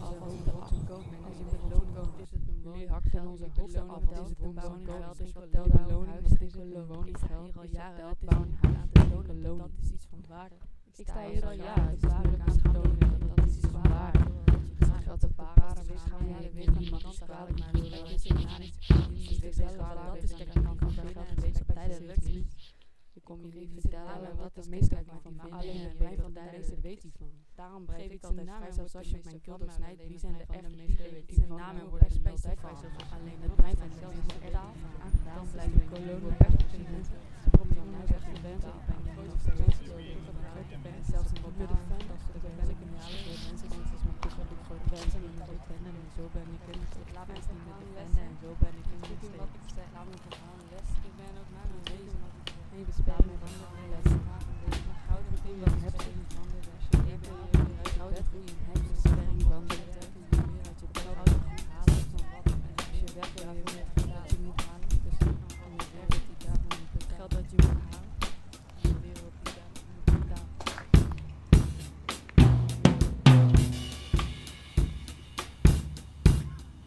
Belangrijk is om te stellen dat de mens deel uitmaakt van de natuur en ook de natuur als dusdanig moet behandelen en ermee om moet gaan. So there was also a snippet of my interviews with Johan, which gave me a lot of good snippets that I wanted to put in the movie. So it's kind of also a conversation between him, the humans, and the trees. Amazing. I'm going to ask you to just stop sharing your screen just to see if the connection gets a bit better somehow. And can we see you maybe? Yes, here we go. Okay, Jill, we're going to get into some comment feedback. Thank you so much for this. And Bring it on. You send me the Vimeo link as soon as you have it. Okay, yeah. Malina or Alexander or anyone wants to make some comments, feedback. Yeah. Hi, Jill. Thank you so much for sharing your work with us. And also amazing that you got to kind of actually develop hopefully what's going to be a long-lasting relationship with the Green Party. I think that's great.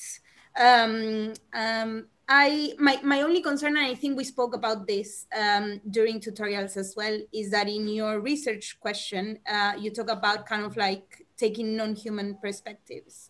And when I told you then, and what I think my comment is now, is that it would be very interesting, I think, for the future of the project for you to kind of push it a little bit further in terms of what that means and how you can actually engage in non-human ways with nature. I think you said we exert power over nature when we write about it, and I'm guessing that goes on to kind of thinking about it and defining it. So how can you get out of that mindset? How can you find creative solutions to get out of your kind of human and anthropocentric perspectives and kind of relate to nature in that way, and therefore take me as an audience member, a spectator, into that realm as well. I think it's great as a first step, and I think it's the imagery is very beautiful as well, and you kind of clearly went into the field and did the work. But I think if it makes sense to you, it's just kind of push it a little bit further. I think the project gives way for that. For sure. That's I'm not done thinking. It's always I'm always thinking about it, how can I even what are other ways to see if I can have this non-human narrative, because at some point I just had to make a choice also what to do with this film, but I'm still thinking about it, there's so many things you can imagine. Yeah. Thank you. Thank you, Jill, for that. I'm really excited to see the full version. Also, just as a note, sorry I wasn't able to make it to your final show last night. I had to work, but I'm excited to see everything. Jill, I have a challenge for you, and this is a recent thing that I never mentioned to you in our previous tutorials because I just discovered it in my own research. Right. So you were talking about language. And just to pull the quote that Malina mentioned, kind of exerting power over nature when we write about it. I would challenge that claim in and of itself as a colonial claim, because there are many American Indian languages that are so, they're verb-based as opposed to a lot of Germanic and Romance languages that are noun-based. So instead of a mountain being a noun, a mountain is a verb. It's the state of being a mountain. And also with a lot of these languages, it's 6 or 7 in general, they play with temporality a lot too. The past, present, and future aren't fixed points, but they're very fluid things that can shift back and forth, depending on what's happening, or depending on the verb or the state of being that they're discussing. So I would even challenge you,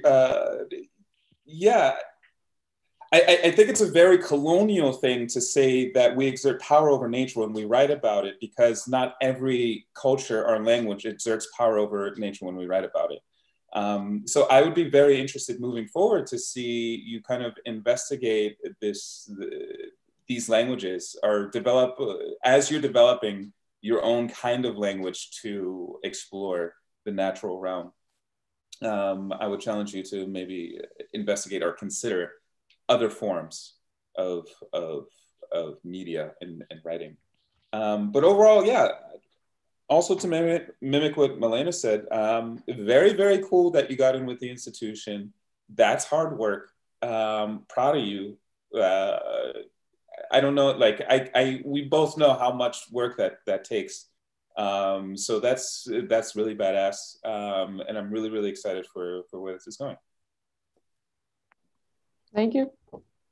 I love what Alex just said as well about the fact that you anchored your research question into language, and then perhaps, you know, it's something about reshifting it into, you know, the language, like not language, but like temporality or non-human centric maybe perspectives, or, you know, it's just, I guess, a positioning into how you present the research question maybe, that just can be reconsidered moving forward as you keep on developing like more projects and more. But I think it's, you know, you're like, it's very nice to see your film. Your music piece, I think you're into something. This language, the voice, you know, a lot of it has never been seen. You know, when we think about the Green Party, and when we think about communication within the Green Party to members of the audience, we definitely don't think about that kind of videos. And I think there is a huge potential for you to start developing a whole new realm for, you know, kind of like militantarism. I don't know what the word is. Yeah, does that make sense? I'm like, what comes to me in French, but how do you... No, but sounds good. You know, this kind of like idea that you're gonna communicate, campaigning. Yeah. So about campaigning, you don't think about that kind of video, but I think there is a potential to actually start developing that. So I'm really looking forward to see more videos kind of like develop themselves, and how maybe the lengths need to be maybe a bit shorter, or I don't know how you're gonna play without actually temporality being the kind of the big conversation, but yeah. Okay, great. Thank you so much for this, Jill. Amazing. Thank you, guys. We're gonna move into Di Luong. Di Luong, who is, well, a technologist, but also has been working a lot as, you know, developing grant application fundings, has been working a lot, of course, with developers throughout her career, and working very closely with policymakers. And these days, she's been hacking her way into Mozilla Firefox to actually develop the next realm of app and recruiting app. And she's found that there is huge bias into artificial intelligence, in the sense that artificial intelligence is developing, artificial intelligence is developing racism. No, there is basically, it's not that. It's actually that artificial intelligence is in itself a racist, you know, system at this point in time. So she thinks that it's time to reshift it and think differently and make it different.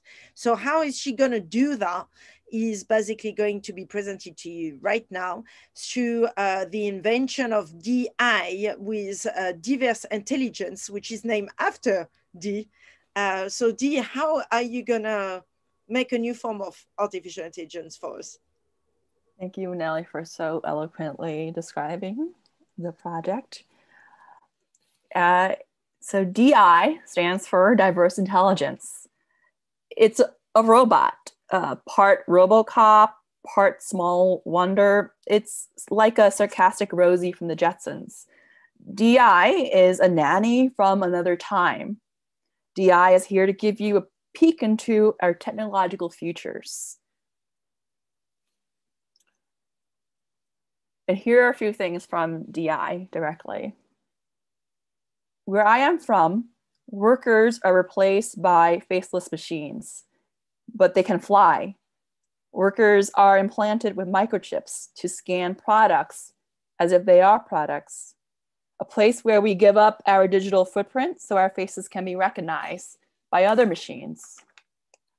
In my world, children learn from sitting in front of a screen all day, from a digital teacher behind glass. Decisions are not made by humans, but with computers calculating massive amounts of information extracted from social media, DNA, music preferences, and search history. These innovations may not save your soul, but they can guess what your soul desires to buy. I want to share my world with you, so it's not too late for you. It's not too late for your world. The place where I'm from is Earth, and the time I'm from is the year 2020. The reason why I want to describe AI, and now I want to show you the chat bot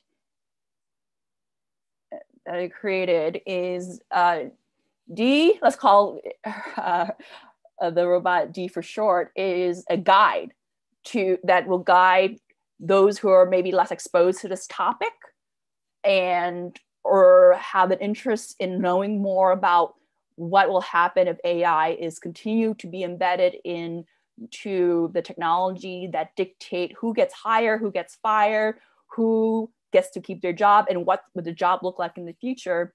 So D is a guide to what these technological futures can look like. And that it's also a platform to have conversations, to discuss the dynamics between employers, employees, the power dynamic, and how I will have these conversations is thank you to the University Underground to provide me with sharing my research with the University Underground community. They participated in a workshop I held. I collected the data, and they had really poignant questions about the human-centered design aspects of the existing platforms that currently rely heavily on artificial intelligence. I will continue to hold workshops and talks at conferences over the next few weeks. And like Nelly said, pointed out, I'm collaborating as a working group with the Mozilla Foundation. And that the working group gives me access to designers and engineers and also policymakers to get feedback on building a technology that serves the public and the whole technology companies and industry accountable to the public. I want to give you a bit of the findings from the research and the workshops and the feedback that I've gathered so far. They asked about the interface. You see here an example of what the platform looks like. You see that it collects actual images from individuals. They collect geolocation data, where they live. They collect what languages. They collect their user experience. And a lot of invasive personal information is shared. And even when I do not even create an account, I can look at thousands upon thousands of personal information. And I'm not pinpointing one specific hiring platform for nannies, because I look at several, about 10, and some of these platforms, I don't even need to create a login in order to access this data. And you see here, there are these star ratings. So individuals are being rated as if they're on a Yelp review. And so there's a commodification of individuals. And that is what I was able to obtain from the workshops that I held, is that if this economy is called the care economy, where nannies are taking care and being invited into families, why aren't they shown the same respect and the same values don't apply to the employees? At the end of the day, who really wins? Because employers may not be getting the best person. How are the AI, the artificial intelligence, prioritizing the individuals that show up on these platforms? It works well for the suggested videos you get on screening platforms and Netflix and Amazon and the products you buy, but it doesn't work as well when you talk about human beings. And the conversation when I talk about D as a chatbot is to show behind the scenes, behind the curtain of what goes into the decision-making and the conversation, because it's all decided by engineer. I am the engineer in this case, but then when I continue to hold workshops, I want to gather how can we improve the conversation and improve D as a guide to show people both the dystopia and utopia. But unfortunately, it's really the same. It's folded into one, the dystopia and the utopia, where the employers see that collecting data and understanding what goes into the minds and hearts of employees to make their decisions is as invasive as the dystopian version of it. It's really two sides of the same coin. And then the ultimate result that I want to accomplish from all of this is creating a manifesto on how to fix AI, racial and gender biases. And in the beginning of this project, I wanted to fix it with the technology companies. I realized from this program that I need to do it with the actual people who are most deeply impacted by it. So my project has changed that way, where this has to be directly with the nannies and housekeepers and the people who are being hired. And that is my project. Thank you so much, Dee. If you don't mind, stop sharing your screen so we can do that. Full blast in explosion on our screen. See the actual Dee who led to the creation of DI, which is the next level of AI. D.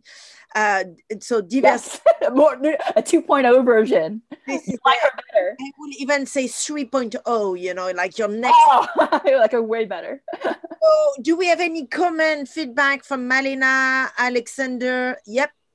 Yep. Hi, Dee. Thank you so much for sharing your work with us. I think I'm gonna stay with the two parts. The first one is the last bit of your presentation in which you say that you realize that you need to work with nannies and employees.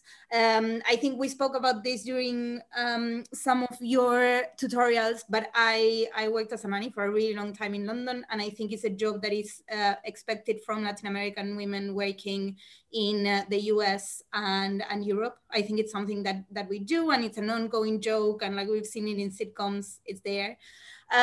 So I think I feel closely, and I think I understand like the topics that you are trying to address.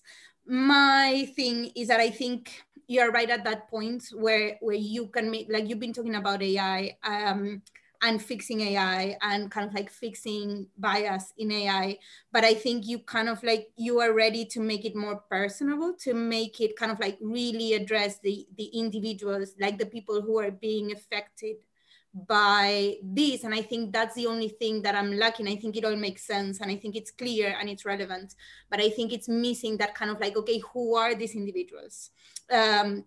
I think like just a detail, but like the two examples that you've had, like I think it's Alice and Micaela in your presentation have been like the same two examples that I've seen since like the very, very beginning. I kind of like want to hear about the nannies who are being kind of like affected by this, who are being rated, and kind of like hear their stories. Does that make sense? Yeah. Because I think it's like it gets lost. Like we continue to talk about AI not being sensitive enough, to not understanding nuance and to not understanding individuality, but then we're not like talking to the individuals themselves. I think that's a little bit my comment on my side, but thank you so much. It's great. Thanks for that. Yeah. Yeah, thank you, Dee. And also, Malina, thank you for bringing that up, because that was also kind of my my main question that I wrote down. And since Malina already talked about it, I will just move on to my second thing that I wrote down, which is kind of this world that DI lives in. And in your presentation, I appreciate it because I know we've talked about before, like you were having trouble kind of like creating this world that DI lives in. So it's kind of cool that you started the presentation with like inviting us into this world. But then you kind of dropped it. And then went into like the more practical and technical parts of your project, which is fine. Which is really, really fine. But at this point, it still kind of feels like you're not fully sure how to introduce D as, number one, how to introduce D as this kind of futurist, I don't want to say answer, but futurist representation of where the system could be or the system is going. And I think if you were to take like Malina's first point of introducing us to the people that are being represented on these sites, and kind of mix it with this kind of introduction of D and this kind of futurist world and how D either problematizes this to an extent, like taking it to like, I know you mentioned RoboCop, but RoboCop's a really good example of like well, he's not an artificially intelligent being, but late stage capitalism and the perils of late stage capitalism and where that can take us.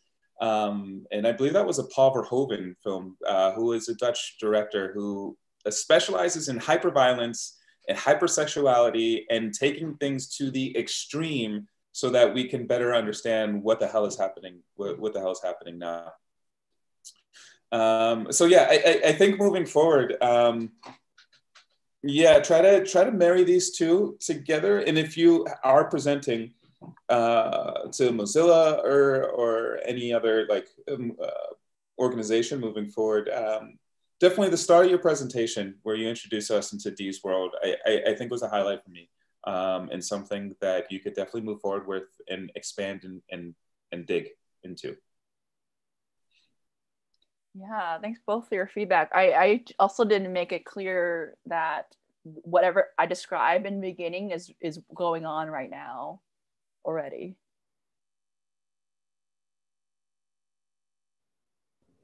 What do you mean by that? That you're actually building it? Is that? No, as in when I describe that employees are being implanted with microchips and also workers are flying, as in they're trying to replace delivery people with drones.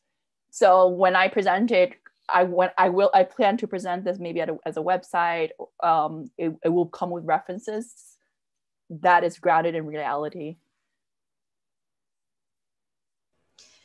So, I mean, I'm just going to add to that, and I think we had a conversation about this with Ananya as well earlier, and we've had, ongoing conversation during the tutorial too, but, a big part of what the learning outcomes or criteria whenever we feedback, within the program or within the University of the Underground in general, is that we look for research, analysis, experimental action. We look into, documentation, innovation, and then, how you collaborate with institutions.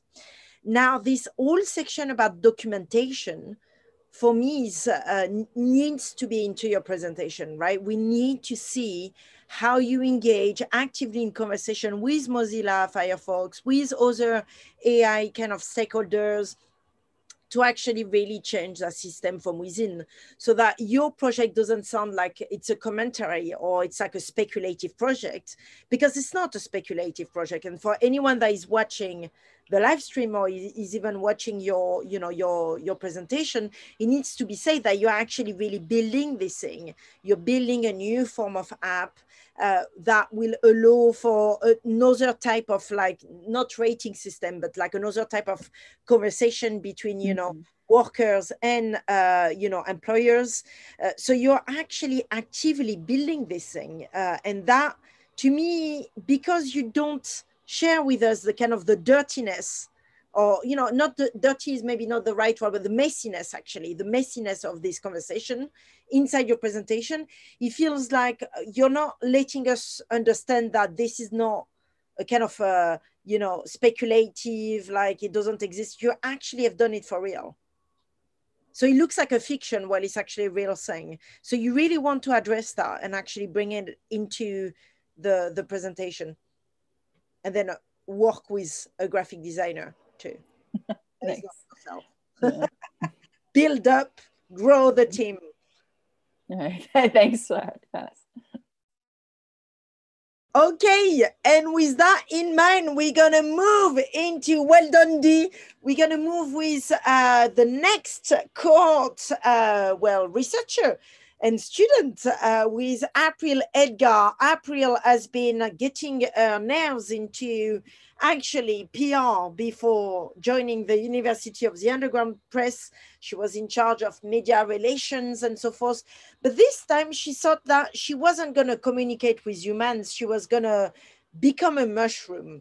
So as part of a process, working and being a part of the New Politics and Afrofuturism program, she tried to channel the mushroom in herself, the mycelium in herself. She tried to learn from nature and what nature has to tell us about communication between ourselves and others. And she tried to see if she could actually build a new system for us to actually discuss about challenging conversation, complicated conversations to do with policies, to do with police in general, operation systems, and learn from myceliums as we do that. And myceliums are mushrooms, everyone, that have a very unique manner to communicate between ourselves. And she's going to tell us all about it now. Indeed. Okay. So my project's called Beneath the Surface. And as maybe I introduce myself first. So I'm April.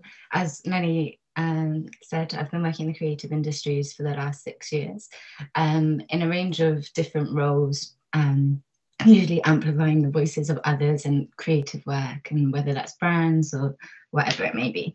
So yeah, I decided to join the University of the Underground to sort of give my own creativity a bit of a boost and expand my thinking, and that is exactly what I have done. So my project is called Beneath the Surface, and I really started at the beginning of the project to look at the friction that can be caused by monoculture. So monoculture is a dominant thing in society, which basically enforces the culture of the dominant. Sorry, let me start it again. I've got it here. Let me share my screen. Right. So, Beneath the Surface. Beneath the Surface is basically a project looking at the ways that we can facilitate cultural exchange and reduce marginalization by learning from the ways that mycelium facilitates symbiotic relationships in nature. And I'm looking at these lessons. So the main lessons that I took, as I mentioned, I was looking at the frictions that people can face within monoculture. And the lessons that I took is that actually mycelium facilitate non-discriminatory exchanges when they're supporting plants and trees. So it's an underground network of fungi, and it enables the growth and sustains the life of different species around it. And for me, if we're going back to the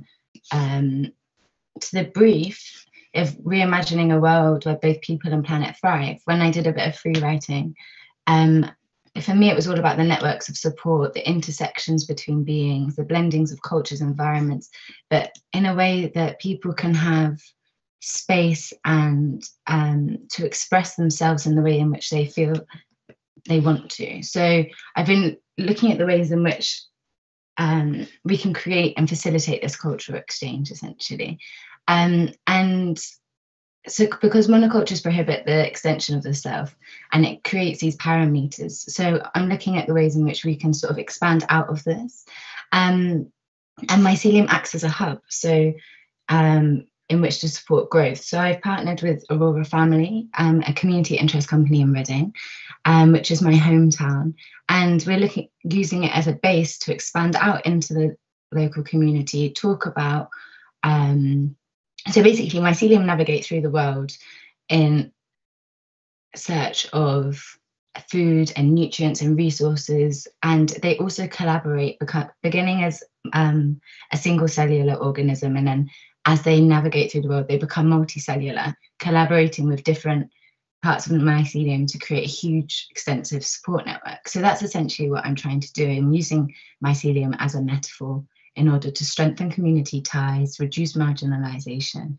And yeah, so I was really inspired by Emmanuel Acho's quote as well. Proximity breeds fear and proximity breeds care and distance breeds fear. And I'm looking at the ways now in which I can.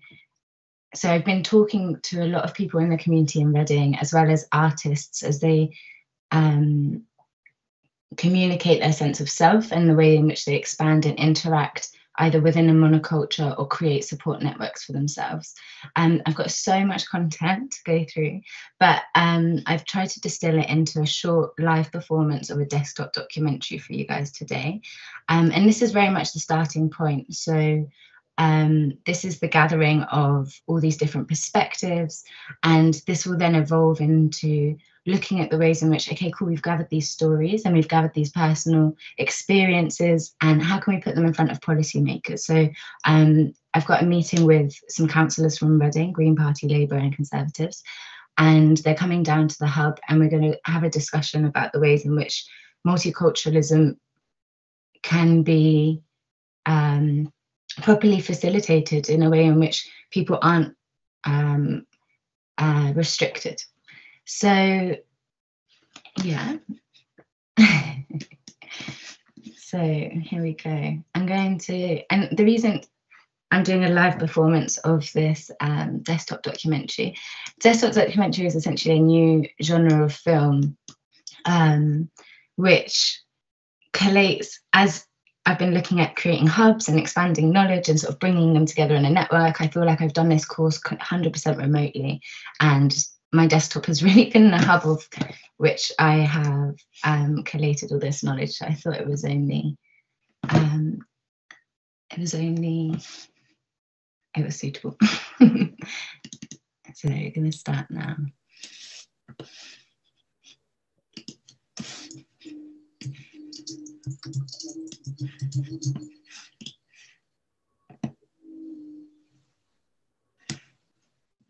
I'm real sorry, but on the costume is like I can see already it's kind of like shaky. Too jumpy. I just wonder, do you have a Vimeo link that you can share with me that I can put on your page so that at least no, I was actually going to record it live, so it's recording now. So it's recording. What is recording? The desktop documentary. Okay, all right. Okay, go on.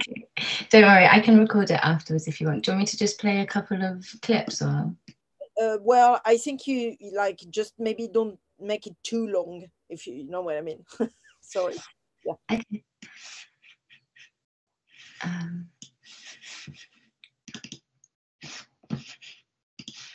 To be honest with you, I don't know that I've ever had a conversation with a group of Black people. Yeah, I would say that proximity breeds care and distance breeds fear. Proximity breeds care and distance breeds fear. And I think one of the issues in our society is there's not enough proximity between people who don't look like each other. And because there's not enough proximity, there's a lack of care or lack of empathy. And there is a heightened amount of fear. You're just chilling with people because you're familiar with them. It's not necessarily a problem there, but it can develop into a big issue in the future.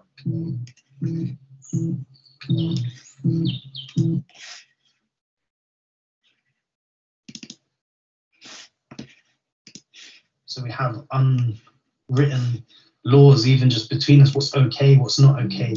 But like things are all subjective, but it's how we work. I feel like your opportunities decrease as well. The less you like adhere to social norms and things like that. How the hell can I change so much? At school it was not that type of beginning. Started going out drinking, fighting, shotting, stimulating my adrenaline. Met the black side of my family and I activated my melanin. Love my mother for raising me, but the mind state was way too feminine. Inside I felt so devilish. Olders noticed I'm up for anything. Always had that good and bad side. You have to think, how do you want to be seen? What about you makes you unique? It's really complicated because we are in a world where you're asked to choose. Half of the time, you're more French or you're more Cuban. You're more white or you're more black. And you don't have to, and I would say if you always remember that this is your guideline, that you don't have to choose, that all of these things are you, that you don't have to compromise that. So many men and women and just like battled themselves about like thinking that they are a sin, that they are, do you know what I mean? It's like, it's a torturous thing really, trying to fit in, but it's all that thing of trying to fit in with confines, but even your mind won't allow you, you know. I've been there because I'm bisexual, and I knew I was attracted to girls from young, and I was disgusted at myself for a long time. I think we have to want to understand more. Because I need to have certainty about the world. That's like, okay, you want to understand. Mm-hmm. If you make the effort to actually understand, then you won't form these stereotypes. And then there's mycorrhizal fungi. And these fungi have opted for an easier source of nutrients. So instead of having to decompose dead organic material, which is, you know, biochemically quite complex and difficult, and there's a lot of competition for it, they've opted to then have a partnership with the plant where they do a little handshake and the plant gives them carbon that is making photosynthesis, and the fungus is giving back nutrients and water and sometimes some protection. And those fungi then can form these mycelial networks. I think if you look at it from the fungus's perspective, what's actually going on is not trees benefiting each other, but the fungus is gardening. The fungus is growing these plants because that's its source of food. And so sure, it's gonna move nutrients around because, you know, that's its garden, right? So it has less to do with the trees. Each other, it's bringing each other more about the fungus. Yeah, I think that's kind of the conclusion I got to. I was like, okay, how about the ways in which trees support each other? And I was like, it's not actually the trees supporting each other per se, it's actually it's the transference through the fungi, isn't it? And I think that's what I encourage everyone to listen to a whole new perspective and to learn from the unseen. By watching from a distance, I see a world unbalanced, a very static, repetitive world where people feel forgotten.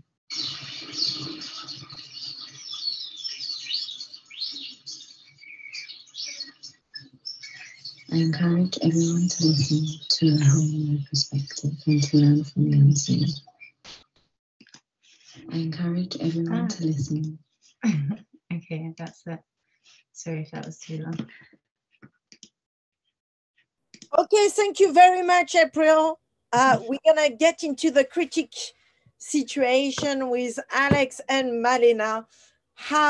Thank you so much for this performance piece, and everyone will be able to actually like catch up on this video because unfortunately with the live streaming, I think it's lagging a bit.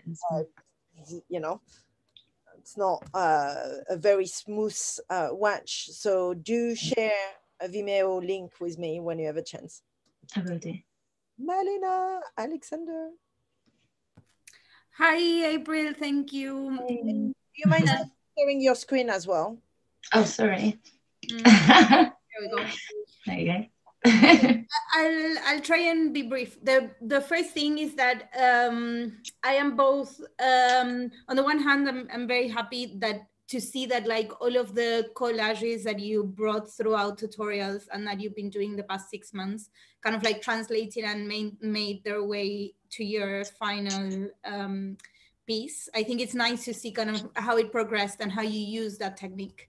At the same time, I know you were doing like kind of like an online performance, live performance, but within this context, it would have been super nice to see your journey and how your piece grew and what you've been doing and how that led you to this point.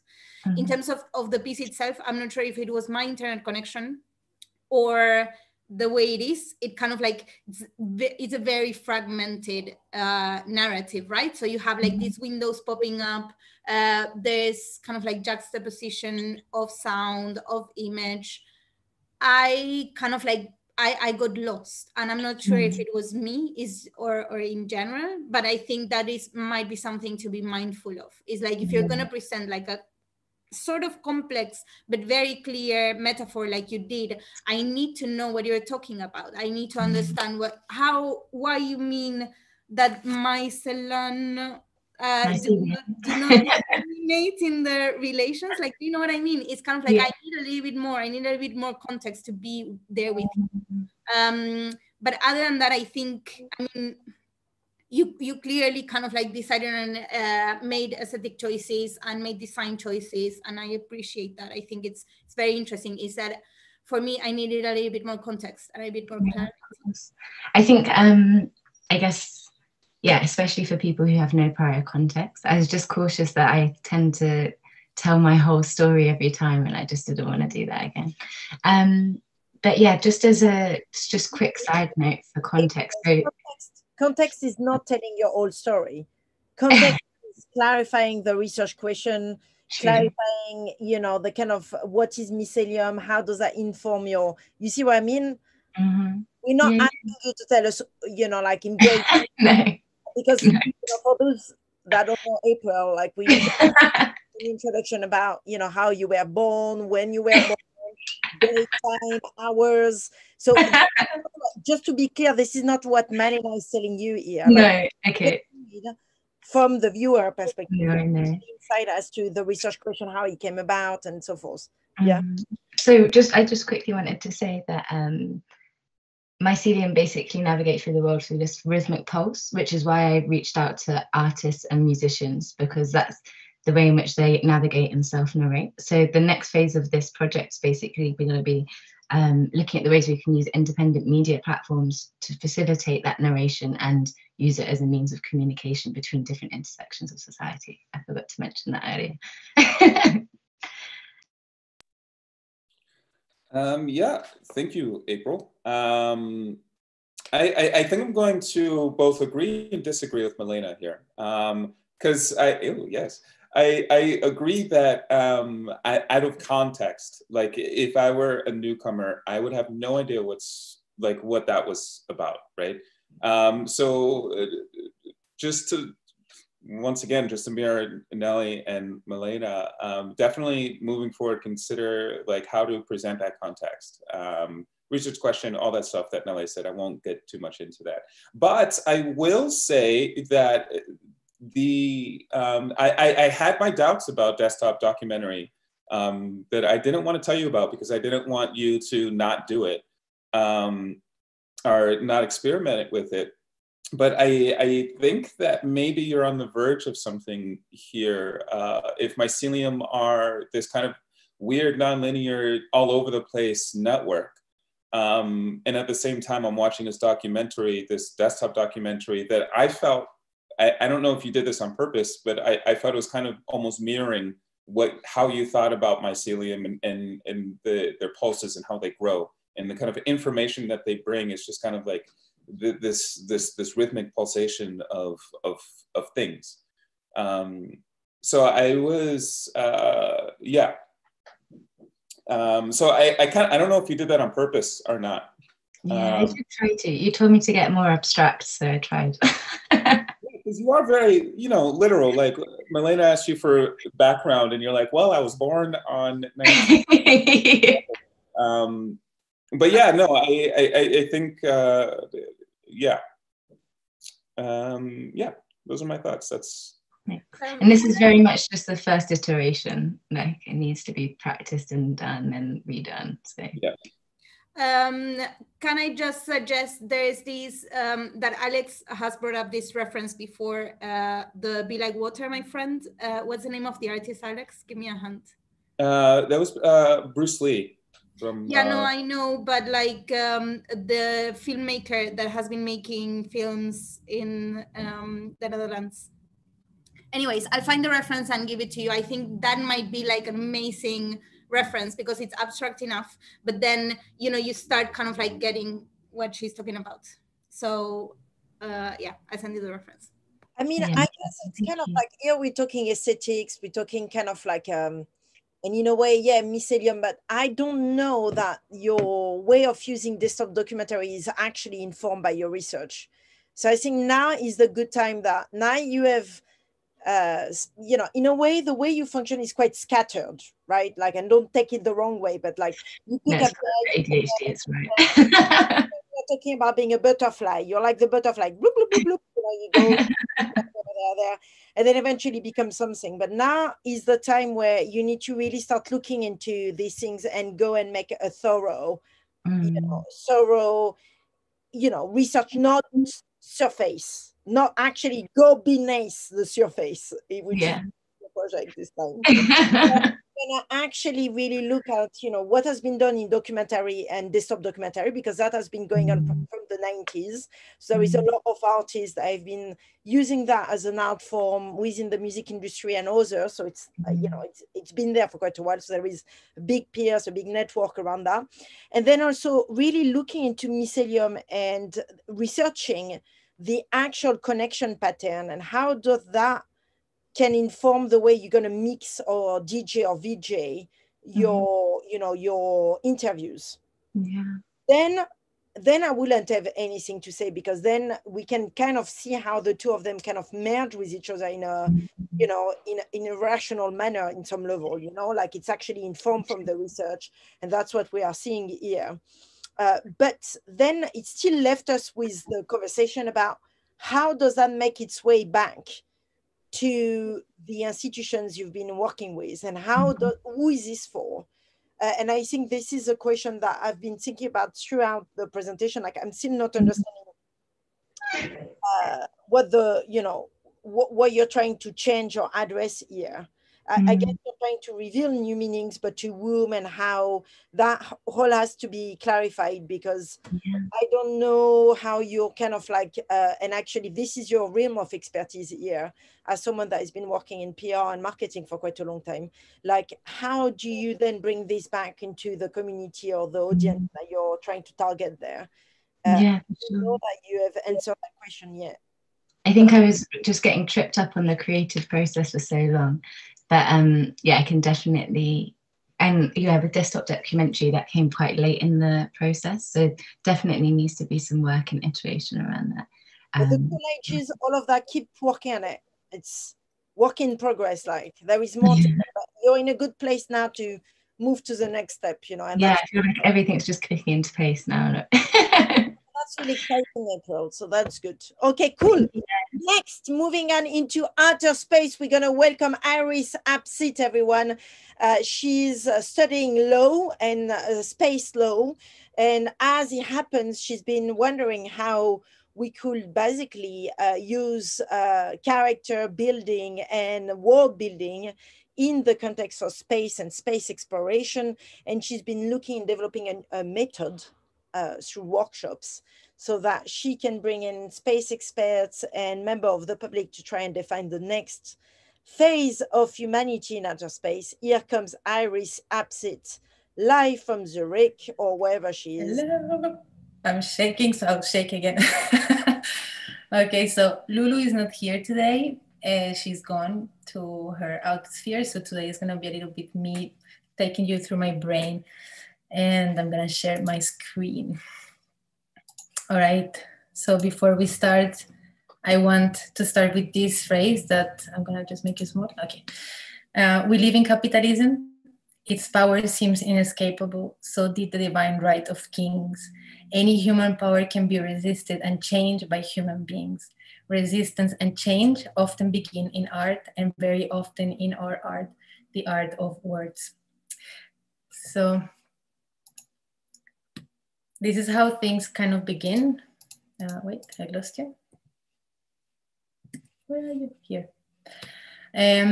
I was wondering about space law, and I got to read all of this serious space stuff, all of the treaties. And actually, like, it was a topic that interested me because I thought it was a mirror to our dominant systems, like capitalism, exploitation, and I was kind of like, what's happening?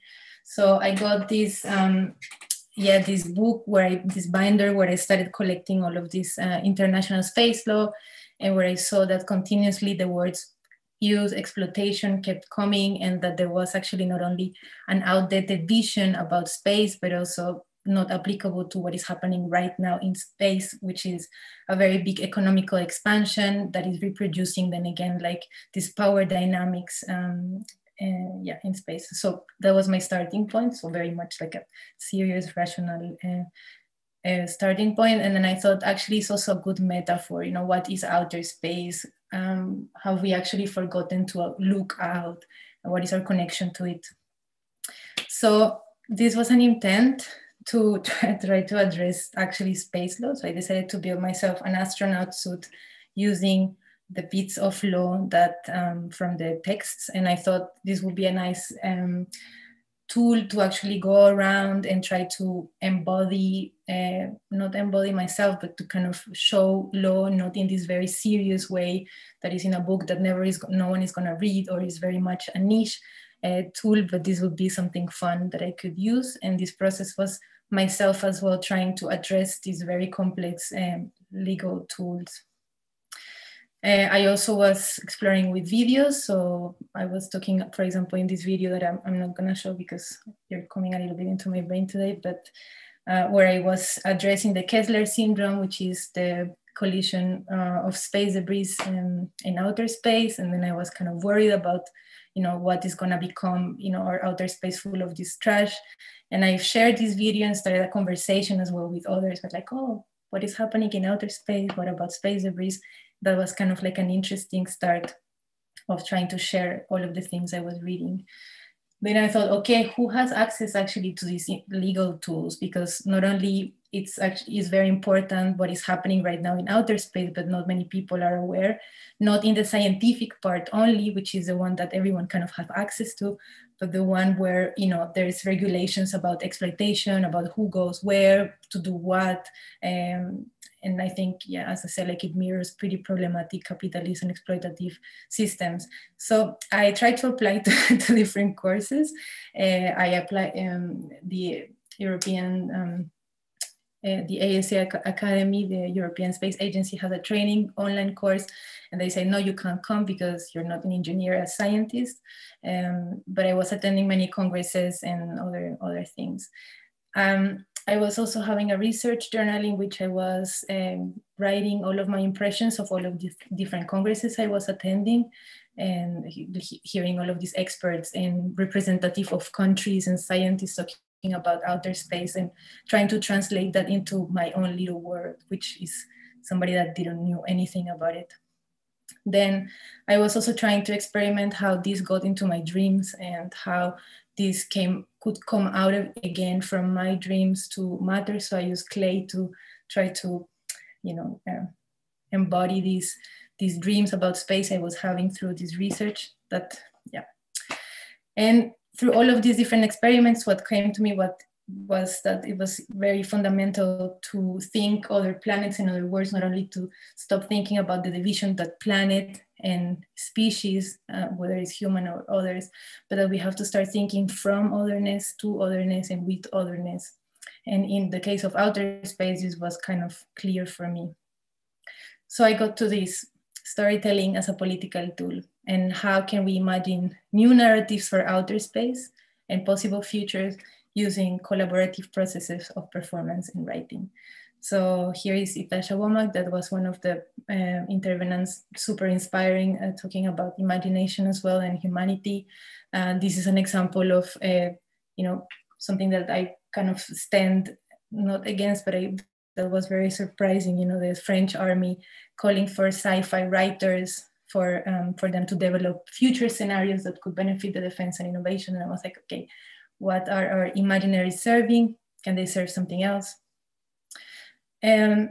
So I came to Space Spells, which is my project. And why outer space? As I say, I think it's a field that is about to come. I talked to many experts that said, okay, you know, the future of space is actually now, 2024, we're landing on the moon, the next man and the first woman. And beyond the scientific realm, there's a lot of political and geopolitical endeavors, and there is little civil society involved in the decision-making processes. And why I call them space spells is because I think spells are a technology that, you know, it has its historicity because it connects to me and my past as well, into my own interests. And because I think when you interrogate the difference between law and spells, I think you can actually go quite deep without really, making a straight line about what the difference is. And I think it also questions who is producing knowledge, what knowledge is legitimate, etc., etc. So I was reading a lot. And then it all kind of concocted into a workshop. I made a call. This is the first flyer, kind of tentative, so to say, where I was thinking, okay, what about if we bring narratives of outer space from those who have relation to outer space, not only as a sky, but from literally an outer space in society. So the queers, ecofeminists, witches, space nerds, esoteric believers, users of skies and space in any form, any curious mind, night creatures. And then this was a call to invent together possible futures. Then these were other flyers that I did. So in the different languages, because the workshops were held in Spanish, French, and English.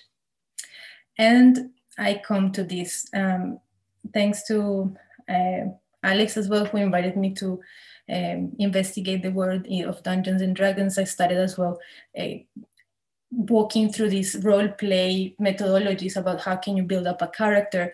And then I built up Lulu, which is the host entity of this workshop. So Lulu is an entity that lives in space and that has her own history. And she's kind of gathering different entities and calling entities to do a space activism.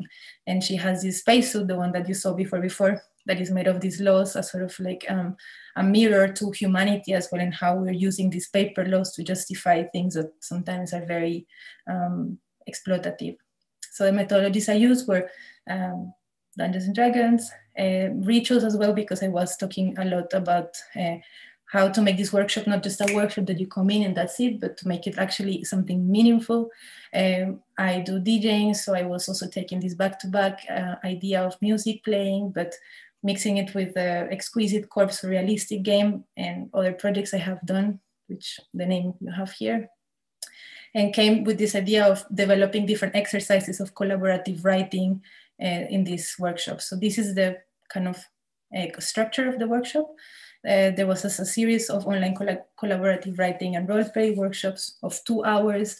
It was always Saturdays, and it was always kind of keeping track of the moon. There was an intro, an opening ritual where I was reading a text, where I was also introducing this topic and why space and talking about outer space. We would create a character through a series of questions. So like, what matter constitutes you?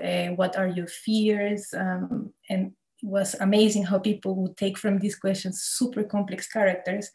Then you would come out of the camera and come back and you would embody this character. And from here, another workshop would start, so to say, so with exercises of writing.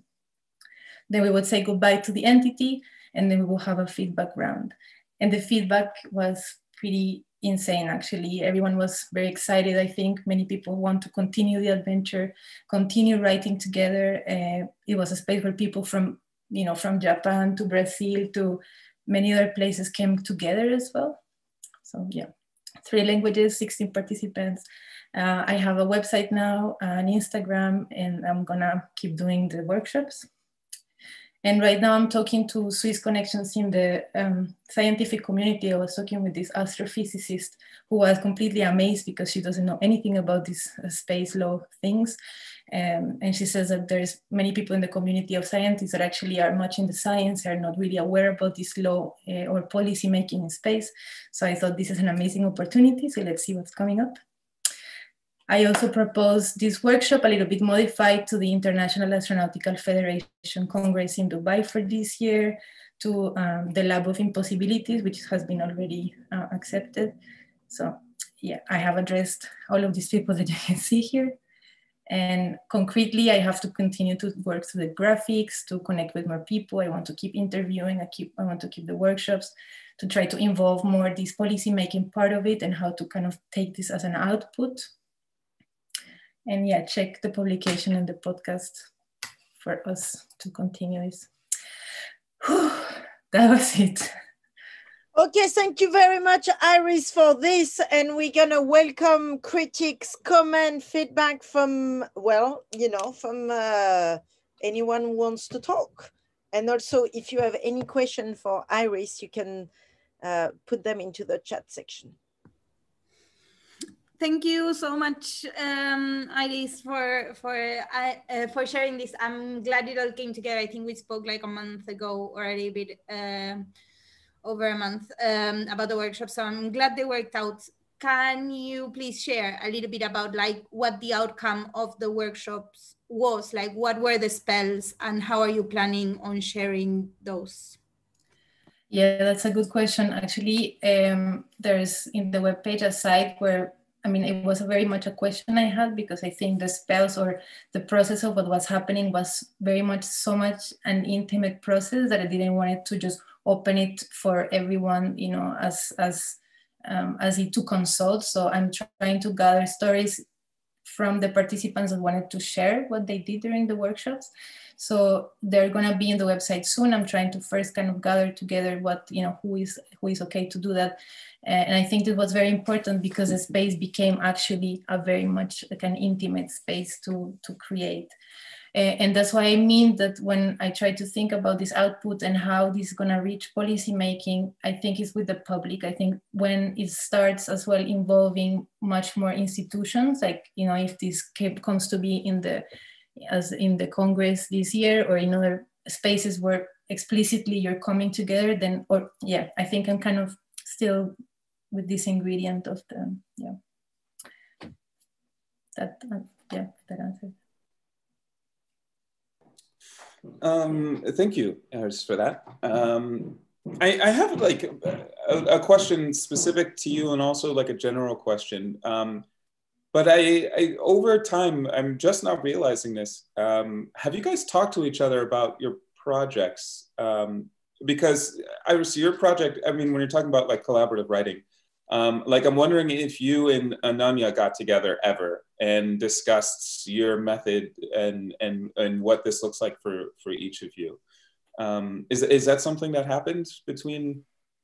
Like, not really, and I think that maybe this is like a shame as well in the encounters that we have and how, I mean, I think we are all very surprised or grateful that, you know, we have made such not cohort through the time, but I think there was for me as well as a feeling that everyone was kind of working on their things, so you would not, unless you had the tutorials at the same time, you would not really be aware where the other person is. So it's a shame, but yeah. And now that I'm seeing everyone, I'm like, yeah, but book, I knew it. Yeah. Yeah, I think I know Malina has a question after this, but I really think getting at the core of that question is just the fact that, and we've been kind of mentioning this too, like getting help sometimes from others, like from colleagues, is so essential. And if we're working on collaboration, the fact that we didn't, at least there wasn't some kind of, not necessarily that you two would work on the same project, but the fact that we're kind of lacking this communal collaboration in a sense of an exchange of information, I feel is mildly disappointing. But good work on your research, Iris. Sorry, that's not to distract from the main point. But Malina, you had a question. Yeah, I agree with what Alex is saying. I think there's so many points of contact. I was also wondering last night watching your presentations, is like for some reason you all came and you all boiled down to public engagement activities. There's a lot of workshops and writing workshops. I think that is great. I think it's also important to start thinking of public engagements as events that inform a design project rather than as a project itself. And that's why I'm asking, like, what are you doing next? It's amazing to engage with people. It's amazing to be able to kind of like create knowledge through dialogue and conversation.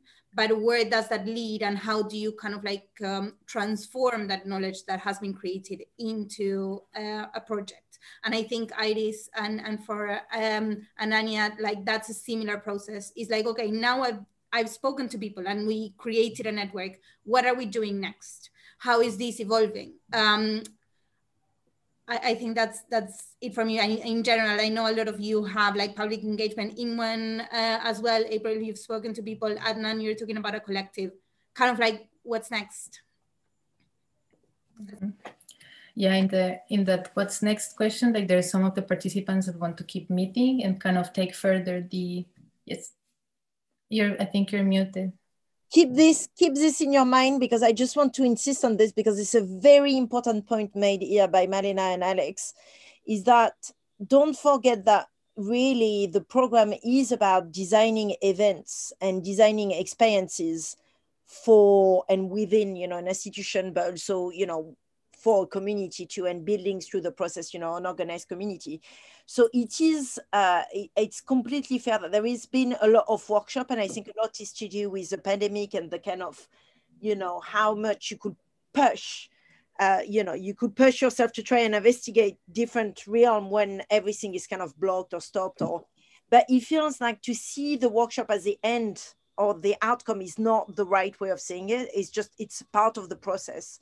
So I think for all of you, whenever you present your project and you say, oh, we did this workshop, this is all work in progress. It's all part of the research, but it is in nowhere to be seen as the actual meaningful experience. Because yes, a workshop is a great tool to actually gather feedback and information, but it is not it is in some level an event, but you know, where is the actual experience that you're going to design within you know, within the community you're trying to engage? Yeah. Can I and to go back to your point, Iris, you've had like interim presentation altogether, you've had a lot of points to connect with each other. So I think it is true what Alex is saying, and it is, and you have had the chance to actually see each other presentation a few times. So it would have been fantastic, it's true, to actually like get that together. But I agree as well with the fact that it's a very complex time and difficult time. And it's also difficult sometimes to reach out to others when you feel like the world is falling apart around you, you know? It's hard enough like that, yeah. Can I piggyback on that real quick, Nelly? I think just to pull from Nelly's experience, if you don't mind, with your orchestra project, what was that called, Nelly? International Space Orchestra. Yes, perfect. Okay, yeah. Because I'm kind of thinking, Iris, when you were mentioning that you couldn't participate in this event because you were not an engineer or a scientist. I feel that makes me upset, like if I were to receive that. And then I would think, well, how the hell am I going to get in there? Because I'm going to get in there, right? So I think like maybe using Nelly's like International Space Orchestra as an example of an experience that can be produced with a bunch of scientists, for instance, is something to consider when you're thinking about, okay, where can I take this project next? Where is this going? And what do I want to do with it? So that's just a point of inspiration for you if you would like it. Yeah, totally. And I agree with this, like, you know, with this email of I cannot get in, like I was back and forth with this person saying, okay, but is there another chance? Like, do you have another space where I can go? And what, like, is such an important matter, what are we gonna do now? So I think it's definitely a process, and it's definitely kind of like the door opening to, yeah, just leading to what you say, right? Like what is coming after, or what is this facilitating us, yeah, as the next. But I think also this point made by Alex is that I find that throughout the entire 6 months, right, it's always been an oscillation of, you know, you, Iris, not, you know, like hesitating between, you know, being Lulu, being this person, this character, or being actually focused on space law.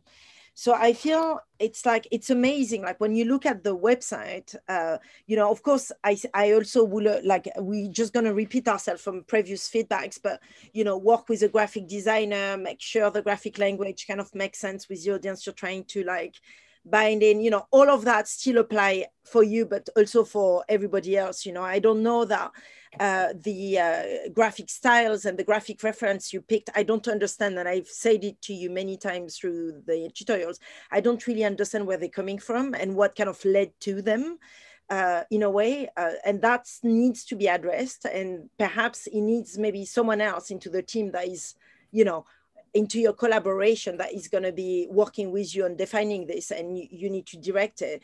But also just knowing that there is a lot of, you know, artists, there is an entire cultural scene which is looking into space and space exploration that, you know, needs to be laid out and need to be acknowledged in your presentation, because you're not coming out of nowhere, you know, like the cultural scene tapping into the space industry and the elitism of the space industry has been there for, you know, more than like 30 years.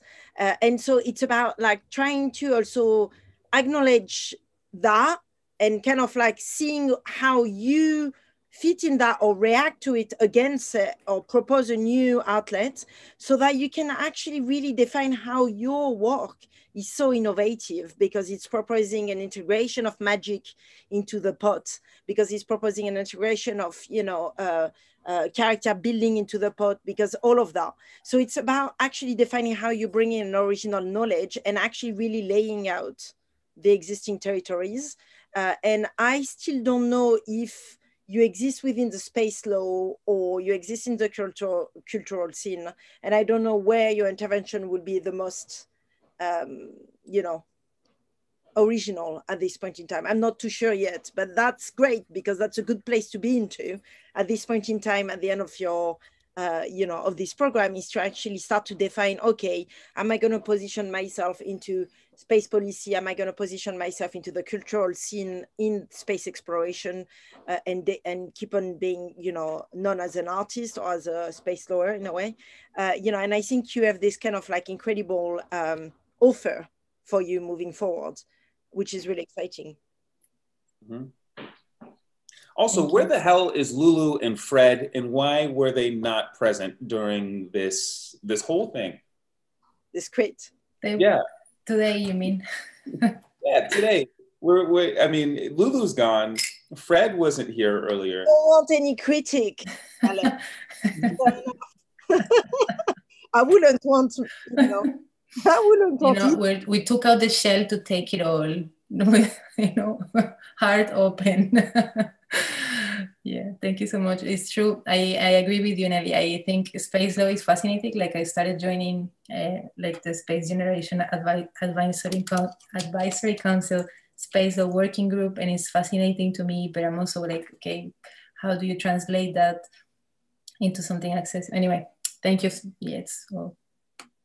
Okay, and well, I mean, look, it like I said, like, you know, it is a critique. So for anyone that is listening, you know, we are obviously kind of trying to leverage how we can move forward the projects, but we have said a lot of positives, but you know, and I think it's important to say, Iris, it's amazing how much you've done, you know, and same for all of you, really. So, you know, we obviously will piggyback on the things that can improve moving forward, because that's really more important than just to be like, oh yeah, pat in the back. Everybody can pat you in the back, but, you know, critique is what you need to move forward.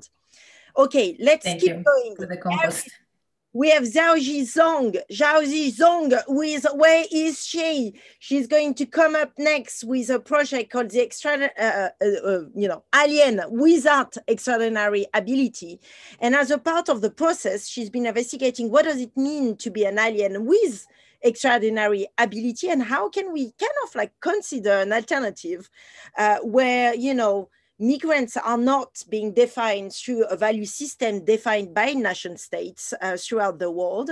And she came up with a theatrical game, digital theatrical game that you can play online. And I'm going to drop the website so everybody can actually like go into and see it. And it's involving absurdism, satire as part of the process. She wrote a script as part of it as well. Where are you, Zhaozi?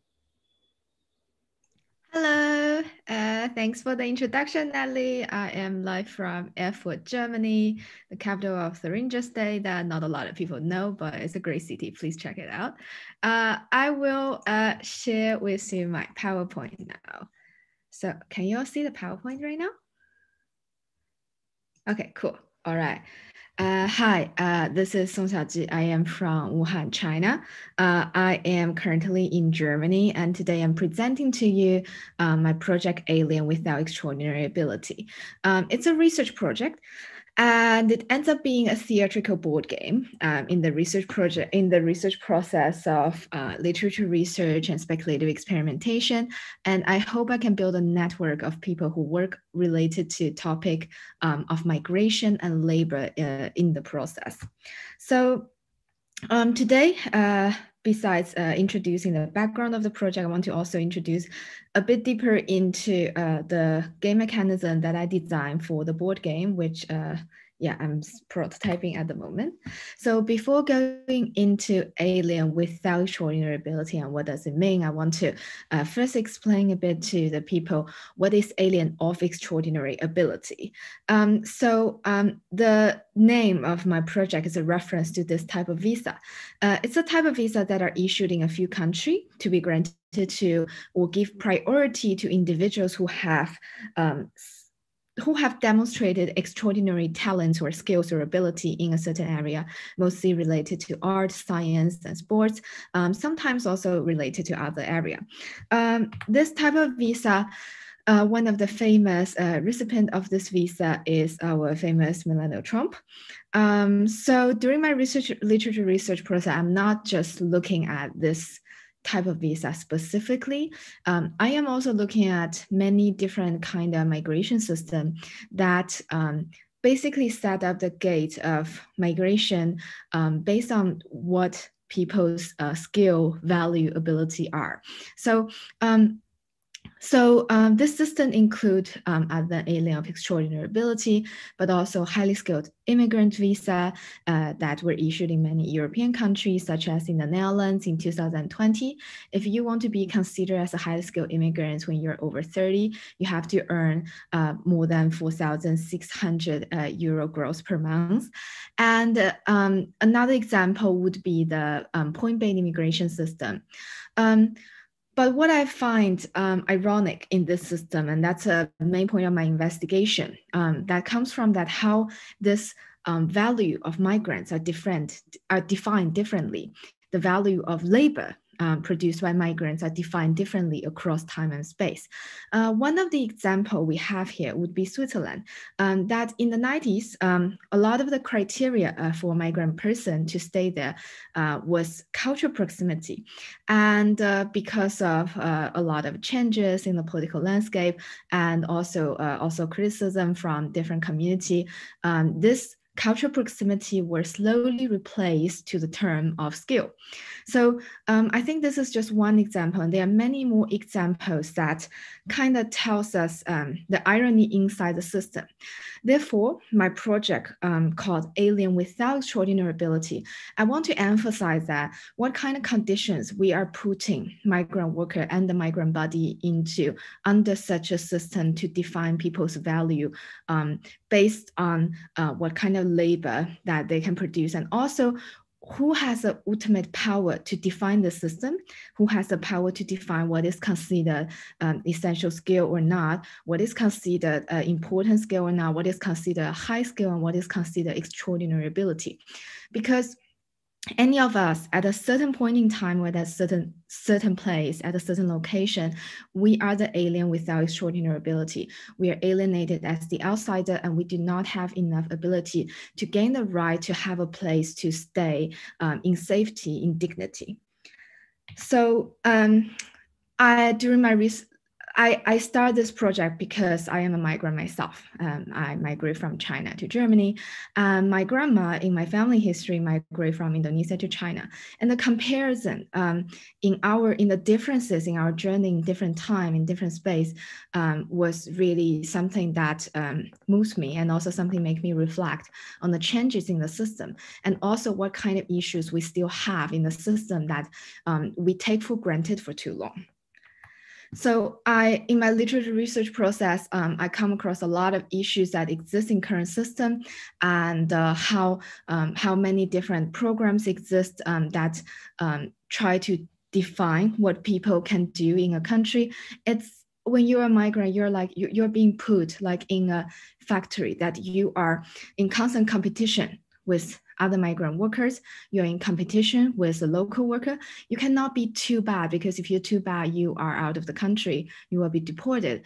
And if you are too good, then you are in too much competition with other people, and then you still gonna run into trouble. So you're constantly being pushed to prove yourself, to not be too good, to not to be too bad. And you're constantly proving to be in a position that they can say, what's a position you need to be at this moment. So during my process, not only in literature research, I compare different systems. I look at different systems that define such value. I also talk with several media institutions that I want to talk with them about their impression about such a system, their stance in those issues. I talk with Migration Lab, and then this is a picture from the talk I had with Migration Matters, which is an organization, media organization based in Germany, that help us to rethink about the problems in contemporary media narrative related to migration. We also did an interview with the founder, Sophia, and the interview will be released in Down Radio, so stay tuned for that. After all the process of research, I finally come up with this concept of a board game. It's a board game, but it's a board game fusion political theater. So the game is set in a factory. So in the factory, they're gonna be different characters, and they're gonna be three major mechanisms, that is de-skilling, reskilling, and social change. So the players would be given to everyone in the factory, no matter the alien workers or the local workers, they're in the factory to try to compete for the limited places to get a permanent residency. And that permanent residency grant people the privilege to stay in the factory permanently, but also with some food, with a small room living inside the factory, and limited possibility to go in and out.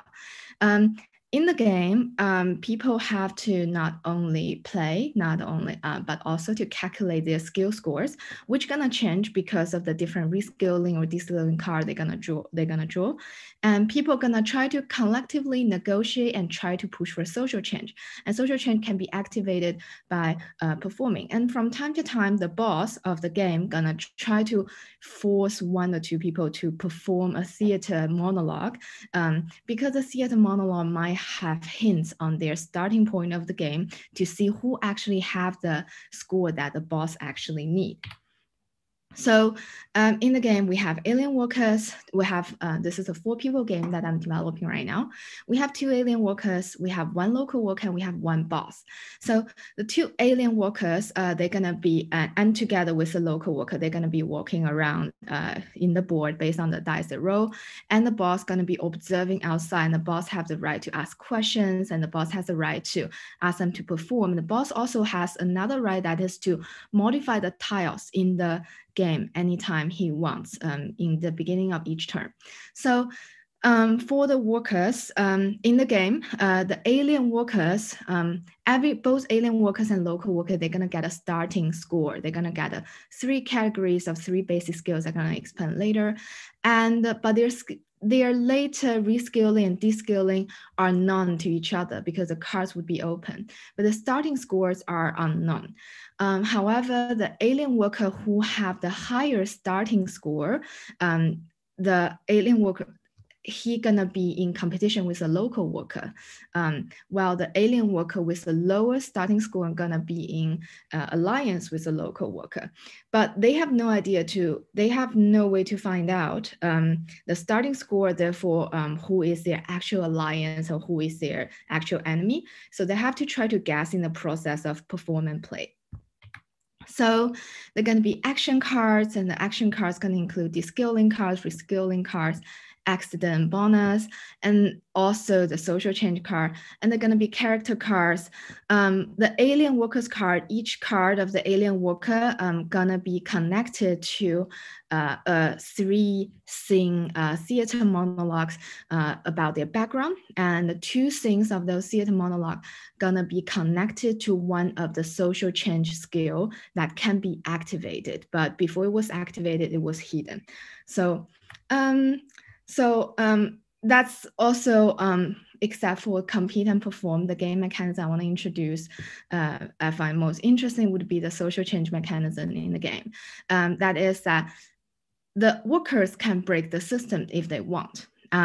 So we have the 3 categories of the basic skills: selfishness, creativity, repetitiveness, but we have 5 hidden skill categories. They are social change skills: care, ambiguity, solidarity, radical empathy, and humility. And they can be activated through script, and if they have activated enough of those social change skills, the factory gonna collapse. So this is the current state of the game. I have developed the first draft of the rulebook of the game. You can check it in the website or in the Instagram. I want to continue to develop this game, and I want to test out this game after I had the first complete prototype with cards and with the board. So I want to have more workshops for people to try out some part of the mechanism in the game, because the game that I have in the rulebook was a 9 pages rulebook, is obviously a really huge game. So I want to test out the small mechanism and the components in the game, and I want to have open calls to build a network of people who are interested in the topic of migration and labor to work together with me in the future to use this kind of medium to go deep into the topic, and to also enable the media together with a larger audience to rethink the kind of narrative we are putting out there when we constantly emphasize on the skill and the ability, which are so vague and are different in different time and space in the first place. So please sign up to the newsletter if you want to keep in touch, you want to know about the latest development of the project, if you would like to be invited for the workshops, open calls, and the coming playtest. Thank you very much for listening. This is the current state of the project, and I'm really glad I got a chance to present here. Thank you so much, Georgie. And I've dropped the website as well inside the live stream, so everybody can join in, sign up for the newsletter, and take part in the latest and next development of the project. Do we have any comment, feedbacks? Let's fire. Yeah, Malina, is it cool if I? Yeah. Okay. Georgie, wow, that is, it's not easy to make a game as complex as it seems as yours is. So I just want to say kudos to that. Like, I was just looking briefly through the rulebook that you sent, that you have. Yeah, and that's a lot of work. And I applaud that. I do have a few questions though. I'm wondering for this game, and also considering your your visual references as well with the game board itself. Can you tell us a little bit more about your reference points? What kind of research did you do when thinking about making this board game? Yeah, if you can go into that real quick. Thank you. I actually didn't dare to pursue the idea of the game. Again, thanks to Adnan for encouraging me for that, because I feel like it's so complicated. But the game, everything in the game, like, I think I don't really have visual references actually, because I don't know enough about visual stuff. It was just come out of intuition. The game come really quickly, a lot quicker than I thought. But my first version of design were completely in academic language, and my flatmate, who is actually a gamer, actually Tessa was him. He's actually a really hardcore gamer, did his research mostly and master thesis and everything about games. And he said everything is academic. This is not a game.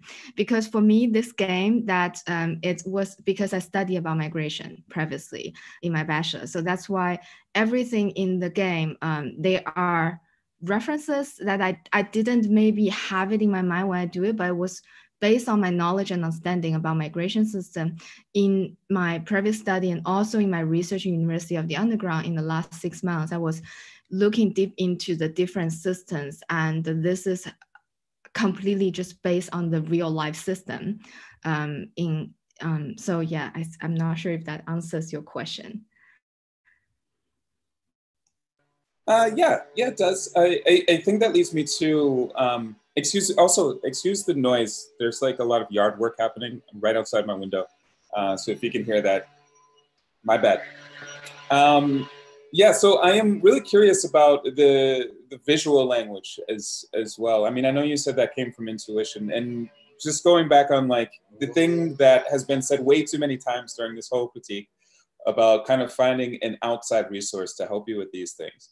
But I'm wondering, has Migration Lab or Migration Matters played your game? And if so, is that who you intend to play the game? And how is your visual language going to change depending on who you're trying to reach? The visual language, yes, it's come out of intuition, but I think it comes from, I want to make it surreal. I want to make it in a way that fit into, the game. I want to do something related to magical realism. And so this is probably where I come from. I'm trying to reimagine something that is, this is surreal, but this is actually real. This is a kind of feeling I want to give to people. And I have a weird obsession with blue, and I don't know why. I've been told that, and yeah, I have no idea why, but that's probably why I choose it.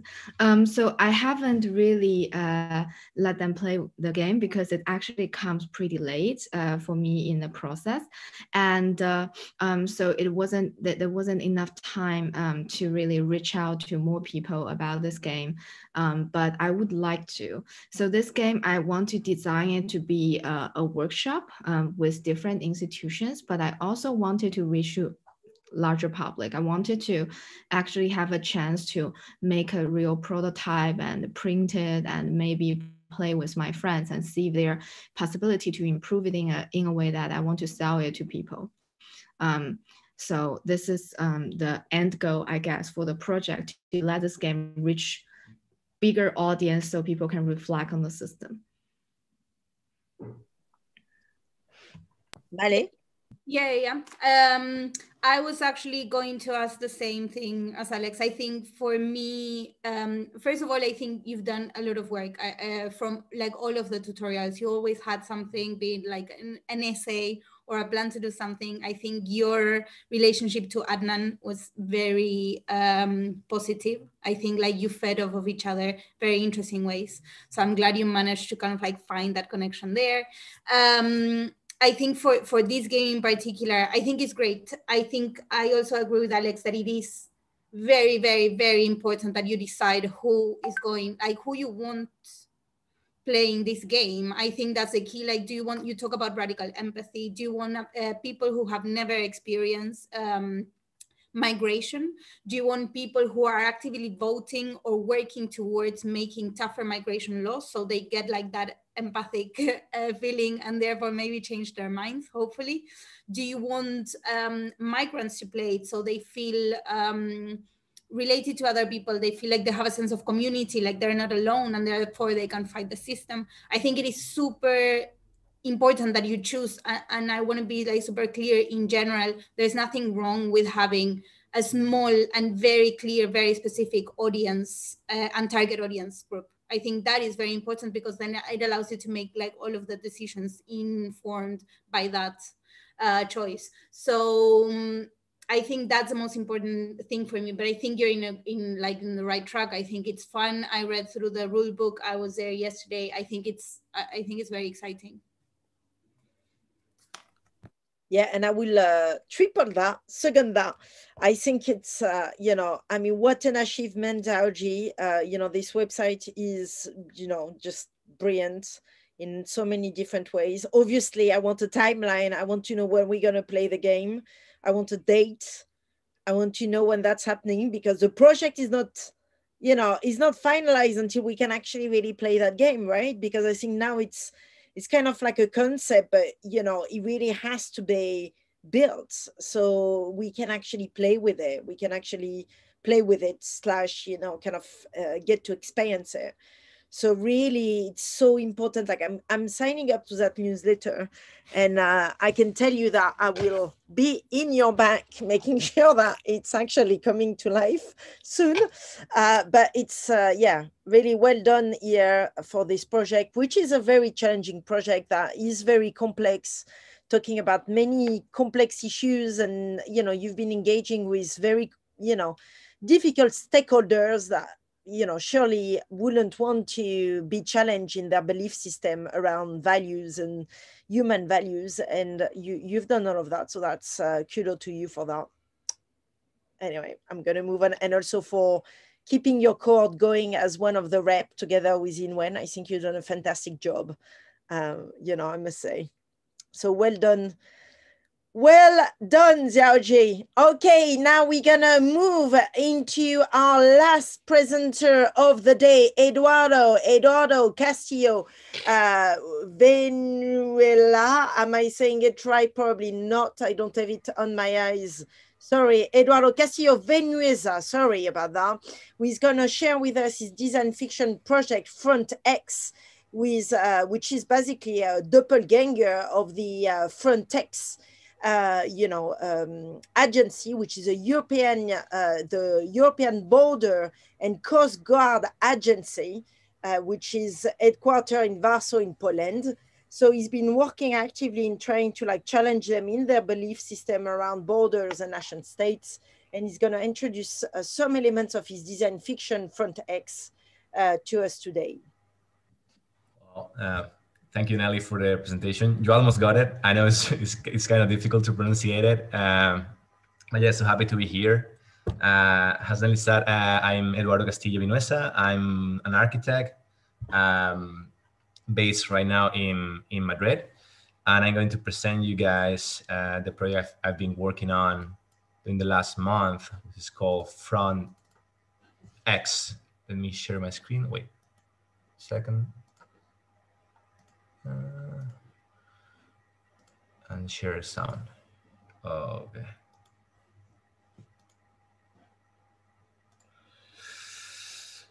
So now you should be able to see the entire screen. Am I right? Okay, that's good. Okay, so well, my project, as I said, is called Front X, which is a doppelganger of a real agency that operates as the border agency in Europe. But actually, it's not a public agency managed by the European Union, but it's actually a private one that now is becoming every day much more pervasive. So the initial idea of the project, why I got interested into the project is, maybe I can jump in here like in a bit, because recently I've been working in climate change issues and how one of the main geopolitical problems that climate change is going to produce is the movement of millions of thousands of millions of people around the globe, and actually how that is creating like already is creating like different geopolitical conflicts. I mean, like there are like already like different research that explains how climate change is one of the main reasons of different wars and different conflicts around the globe, like the Syrian war, the Yemen conflict, or the Sudan conflict. So I started with this question of what is a border, right? And not only what is physically, what is the thing of defense over the border, but actually how they really operate nowadays, right? And how they are entangled with the current geopolitical structures of human value. So if we're going to talk about borders, the first thing we have to talk about is why they exist, and it's because they are the main technology of what we call nation states, right? The current geopolitical model that in which we live in is based in the Westphalian sovereignty model, in which we divided the land, not the sea or the air, just the land, in different units, and we gave to different governments of different institutions, like the the jurisdictional like governance around that unit of land. So the difference between these different units not only creates difference in terms of lifestyles and capacity to access to and the main basics for human life, but also it creates like differences within the same nation states by creating the figure of someone who is external to that state. So this dichotomical division between the persons of the people who belong to the nation, which are the native, and the people who don't belong to the nation but still operate like a role on it, are the migrants. So, but this model that we know, the Westphalian model is not fixed. It is something that we invented at some point and that we just forgotten that we invented. So maybe it's time to come out with new and better planetary models of governance that hopefully do not restrict the free movement of people and goods based on fictitious lines drawn on a map. But what are those lines, right, on a map? Those lines in the real world becomes borders, but borders always being technologies of division. The main way in which you can frame a border is through architecture. I mean, like the main technology that we can perceive as a border is the technology of a fence, which is actually a technology. They always have a thickness of operability, but nowadays that fence have increased the thickness until constrain on or arrive into the whole nation itself, like it contain the whole nation within the thickness of the border. So nowadays borders are not just fences anymore. They are like what I call like technopolitical distributed infrastructures, right? Like they are sentient entities which encompasses multiple dimensions. Most of them are technological, but also social, political, or even cultural ones, right? And the ultimate purpose of these technologies is to alienate, monitor, and instrumentalize the social body for the benefit of the capital markets. So I'm going to show you like a brief trailer of the agency I'm creating as a project, and we can move on the conversation after that.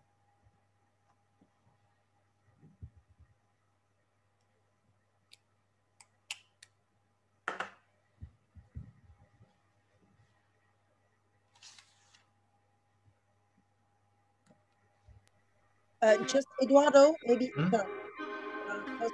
Today we live in what researcher Nandita Sharma calls the new post-colonial order, a system of planetary sovereignty in which people are categorized and governed according to their membership in certain nation states.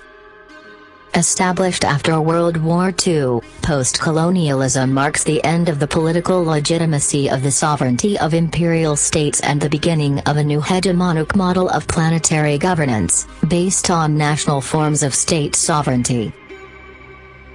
However, far from putting an end to the models of externalization and expropriation promoted by the system of imperialist states, the nation-states represent a continuation of those systems of exploitation, using new mechanisms with which to deploy the old processes of externalization of bodies and resources.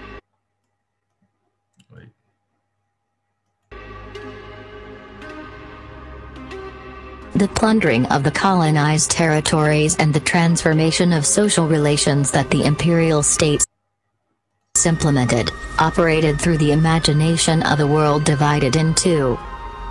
There were two supposedly immeasurable and incompatible social and political bodies, Europe and its colonies. The denial that the colonies and the metropolises were part of a single system of exploitation is what characterized the ideological and racist project of imperialism. The idea of an inside and an outside has always been a fiction designed to produce the belief that the rulers of Europe had the right to subjugate, exploit and appropriate the colonized bodies. In fact, Europe could not exist without all those who ideologically positioned and position it as outside it.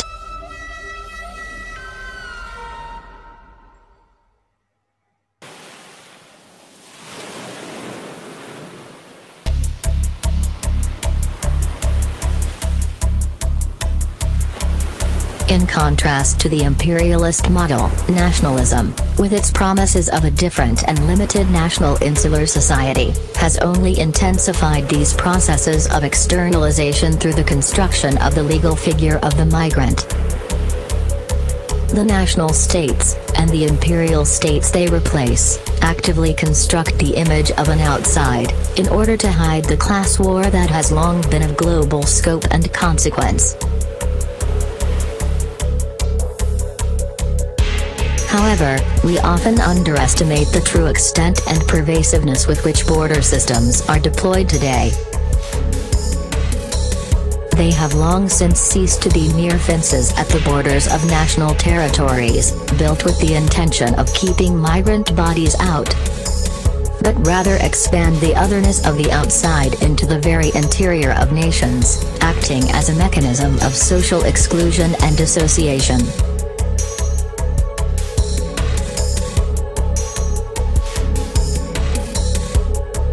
The hyperdignification of border systems has transformed borders into complex techno-political devices, whose function is to optimize human mobility metabolisms according to the abrasive designs of capital markets. If capitalism is a planetary techno-singularity which builds itself from the deterritorializing capacity of the markets, the frontier is the mechanism by which this singularity stratifies and exploits bodies as a necessary unit of capital. In the European case, this mechanism has its own name: Frontex. Emerging from the Schengen Agreement in the mid-90s, as a border advisory body for the member states, Frontex has evolved into a vast biopolitical surveillance and control system following the migration crisis of 2015. Financed by the European Union, but managed almost autonomously and with a budget allocation of €5.6 billion from 2015, which is expected to increase to €21 billion by 2027.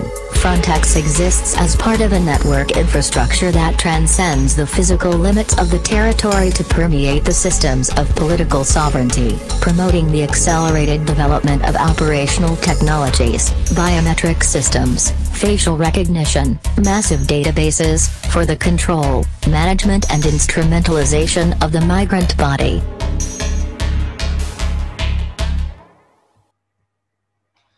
So that was said. So Nelly? Yeah, we can maybe move to the comments, or do you have? It's okay. I was going to mention the bestiary, but if you want to move to the... Yeah, go for it. Tell us. Okay, so in contraposition to Frontex, I'm going to be very quickly around this. I'm going to create this agency, which is a counter-propaganda design agency that's going to use a mix between reality and fictions in order to, to put the viewer in uncomfortable places from which they can criticize the current models of how Frontex operates, right? So a part of the trailer, the first thing we are going to realize very, very soon is, is the Frontex bestiary, which is based in the medieval bestiaries they used to be like a collection of fantastic beasts that, merge fiction and reality. So the Frontex bestiary is going to unfold and taxonomize the different monsters that conform the contemporary borders of Frontex, analyzing them and categorizing them.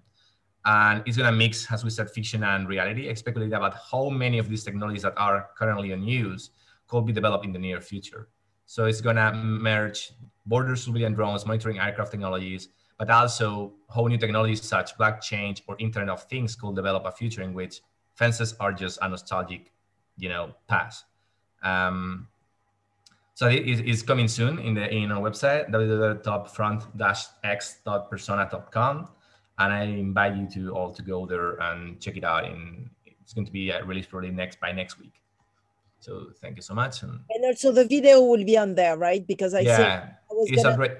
already there. You can go to the video on YouTube through the website. Yeah. Well, I actually tried to look for it so then I can drop it in the chat, but it's not right It's there. not? No. Okay, I will check it out again. But yeah, it should be there. If not, it's going to be there like in an hour. Showing videos, make sure to email me the links so then I can add them into your page and to the website so then people can watch them, you know, fully with text and internet connection issues and so forth.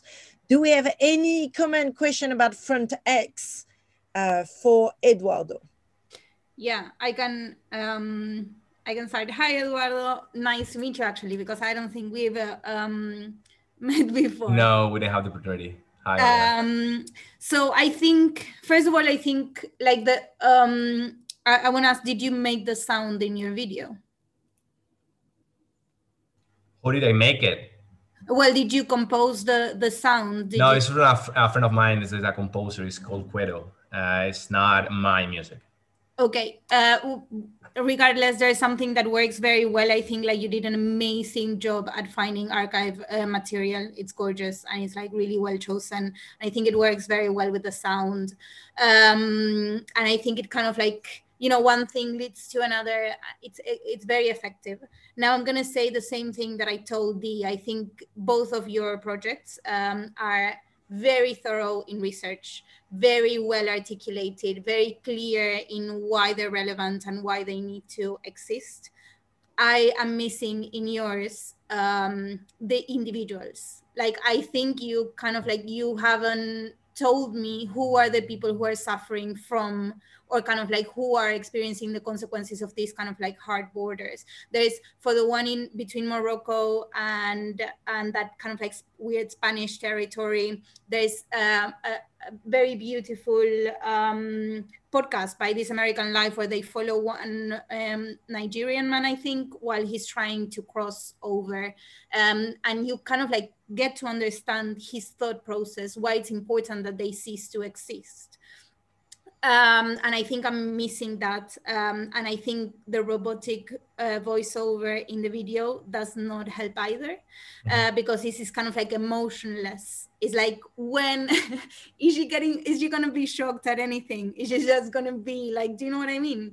I'm missing the individual in your project. And I think, well, for me, it's important that you find it eventually, but that's for the future. But that's all, like, very well done. It's great. And it's a lot of work. It's so much work. Thank you. Yes, thank you for that. Also, I'm happy you came back on and you're here now. So applaud to that. I will ask,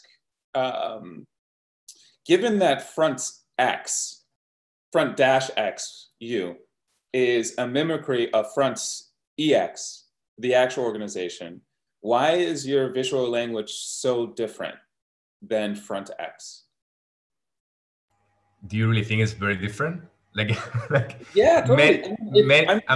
I mean, the basic idea is I use many of the commercial footage that Frontex use. The only thing I did is to change the way in which they say, you know, like you're actually seeing the same images, and I'm changing the narrative. But many of the images that you see at the end of the video. No, I don't mean the video. I meant sorry, and I wasn't clear with that's my fault. No, it's my fault. Your the kind of publication of the bestiary, and also like you did rearrange and remix the images in the video. However, it's just like I'm just wondering how far this mimicry is going to go for you, right? Well, I mean, in terms of the project, the very idea of it is to use, you know, like the same content, let's say, that Frontex use, but actually to perform it and to show it in a different way. That's why it is like a doppelganger of the real agency, right? Mm-hmm. So has a design agency, has design, counter propaganda design agency. The idea of the project is to actually like unfold different kind of multimedia content during the next few months. It's a long-term project in that sense. actually, as many of you know, the original idea was to create like a documentary in which we were going to include the human side of this. You know, the original idea, as Malina said, was to find 2 or 3 people that actually went through the process of crossing the border from Morocco to Spain, and not only include the images and then, you know, the voiceover of how this border operates, actually, you know, the perspective of people that actually went through the system of systems, right?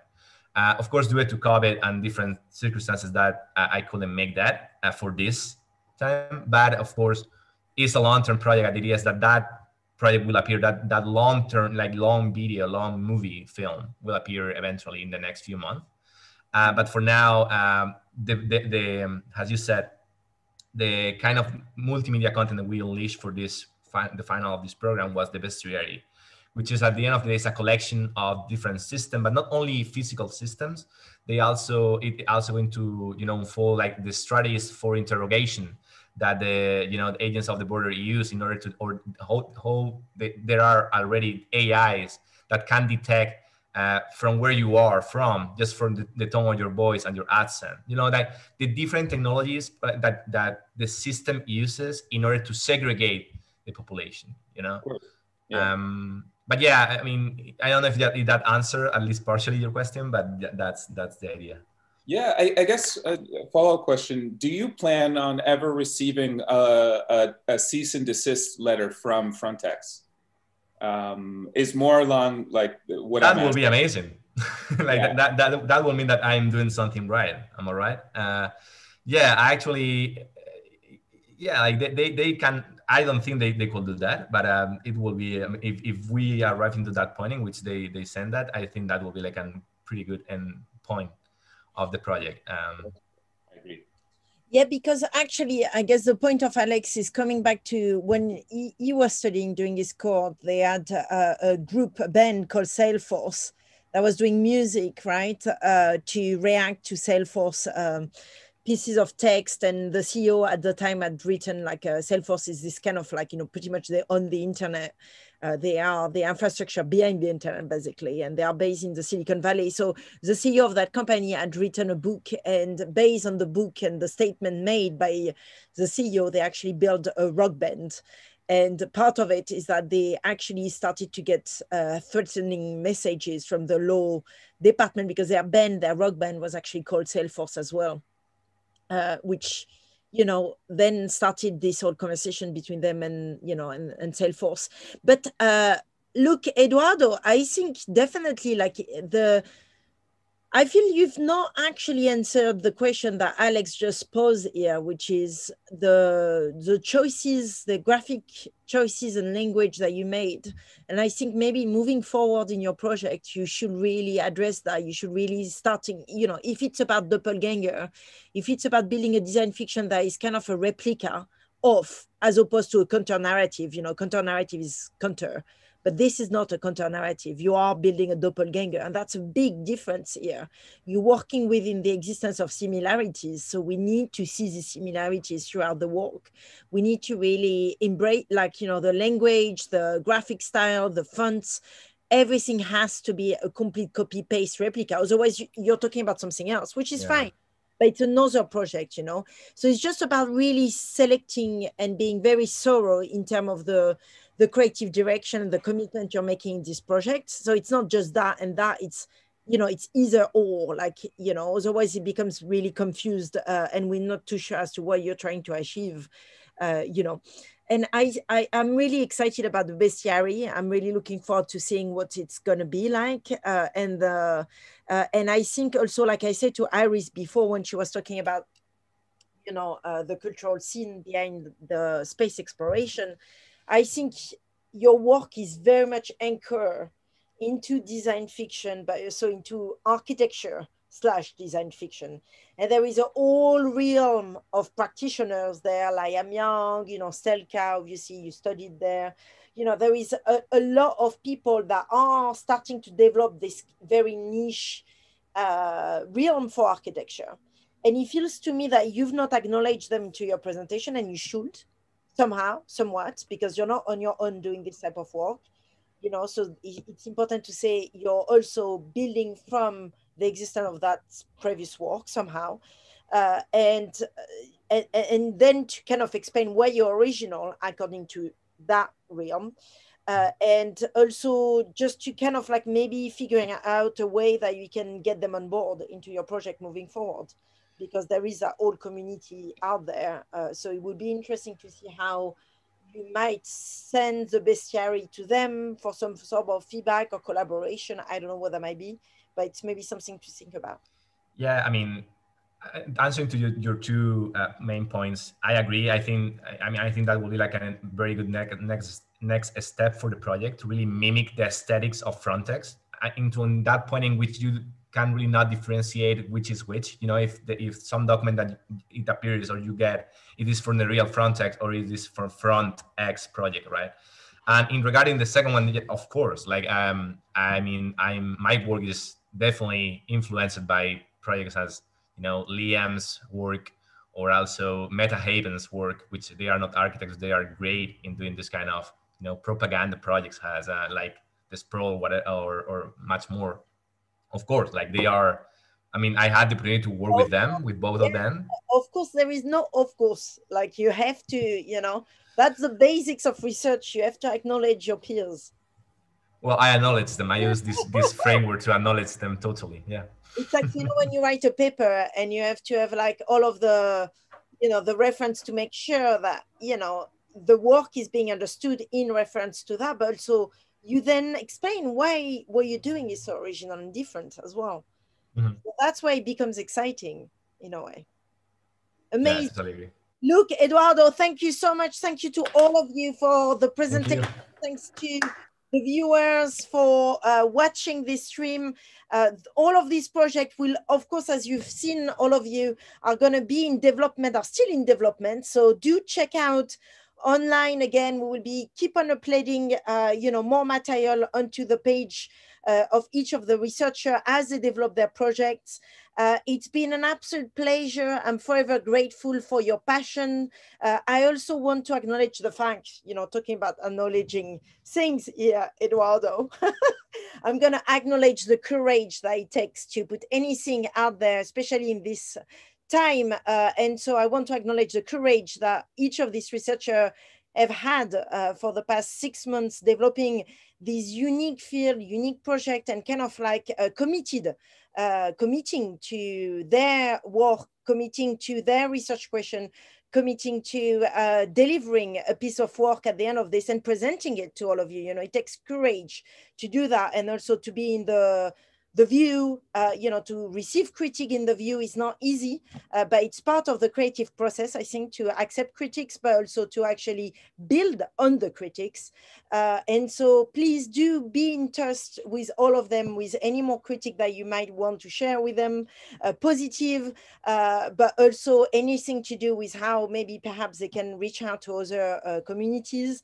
I also want to say massive thank you to our critics today, Malina Kuchi, Alexander Cromer, for their very thorough feedback and for taking the time to be with us today. Of course, Majid couldn't join us today. He's the head of program, but also all of the teachers that took part into this program, Zana, Chris. We also have Fiona, Lauren, that were there with all of the students, and you can kind of like get to know them as well on the website. And where did I forget? We also have 2 more students that didn't make it today, but we think about both of them. So you have Sarah Habib, and I'd love you all to go and check out her work too. She's been working on decolonizing innovation and working with youth to define new worlds away from, you know, away from the military context that is being presented to new generation. And then we have Tracy Bowen, who is currently working on a bot for basically Black women, Black communities to be able to actually find themselves and remind themselves about self-care. And you should check out the development of a project as well online. I'm sure it will be online. She decided to proclaim the Black Eco Republic as a result of her protests for self-care. So do check out as well the work there. And with that in mind, I'm going to stop the streaming here. Do we have any final word maybe from the cohort that you want to add to that? Yes, I would like to add that go and check our publication, because there's a lot of articles and things we have put in there that are feeding into what we're doing, and also the podcast from Down Radio that will come very soon to you as well, with at least 11 episodes that we have so far, going in depth with everyone's projects. So yeah, make sure to keep your eyes tuned in.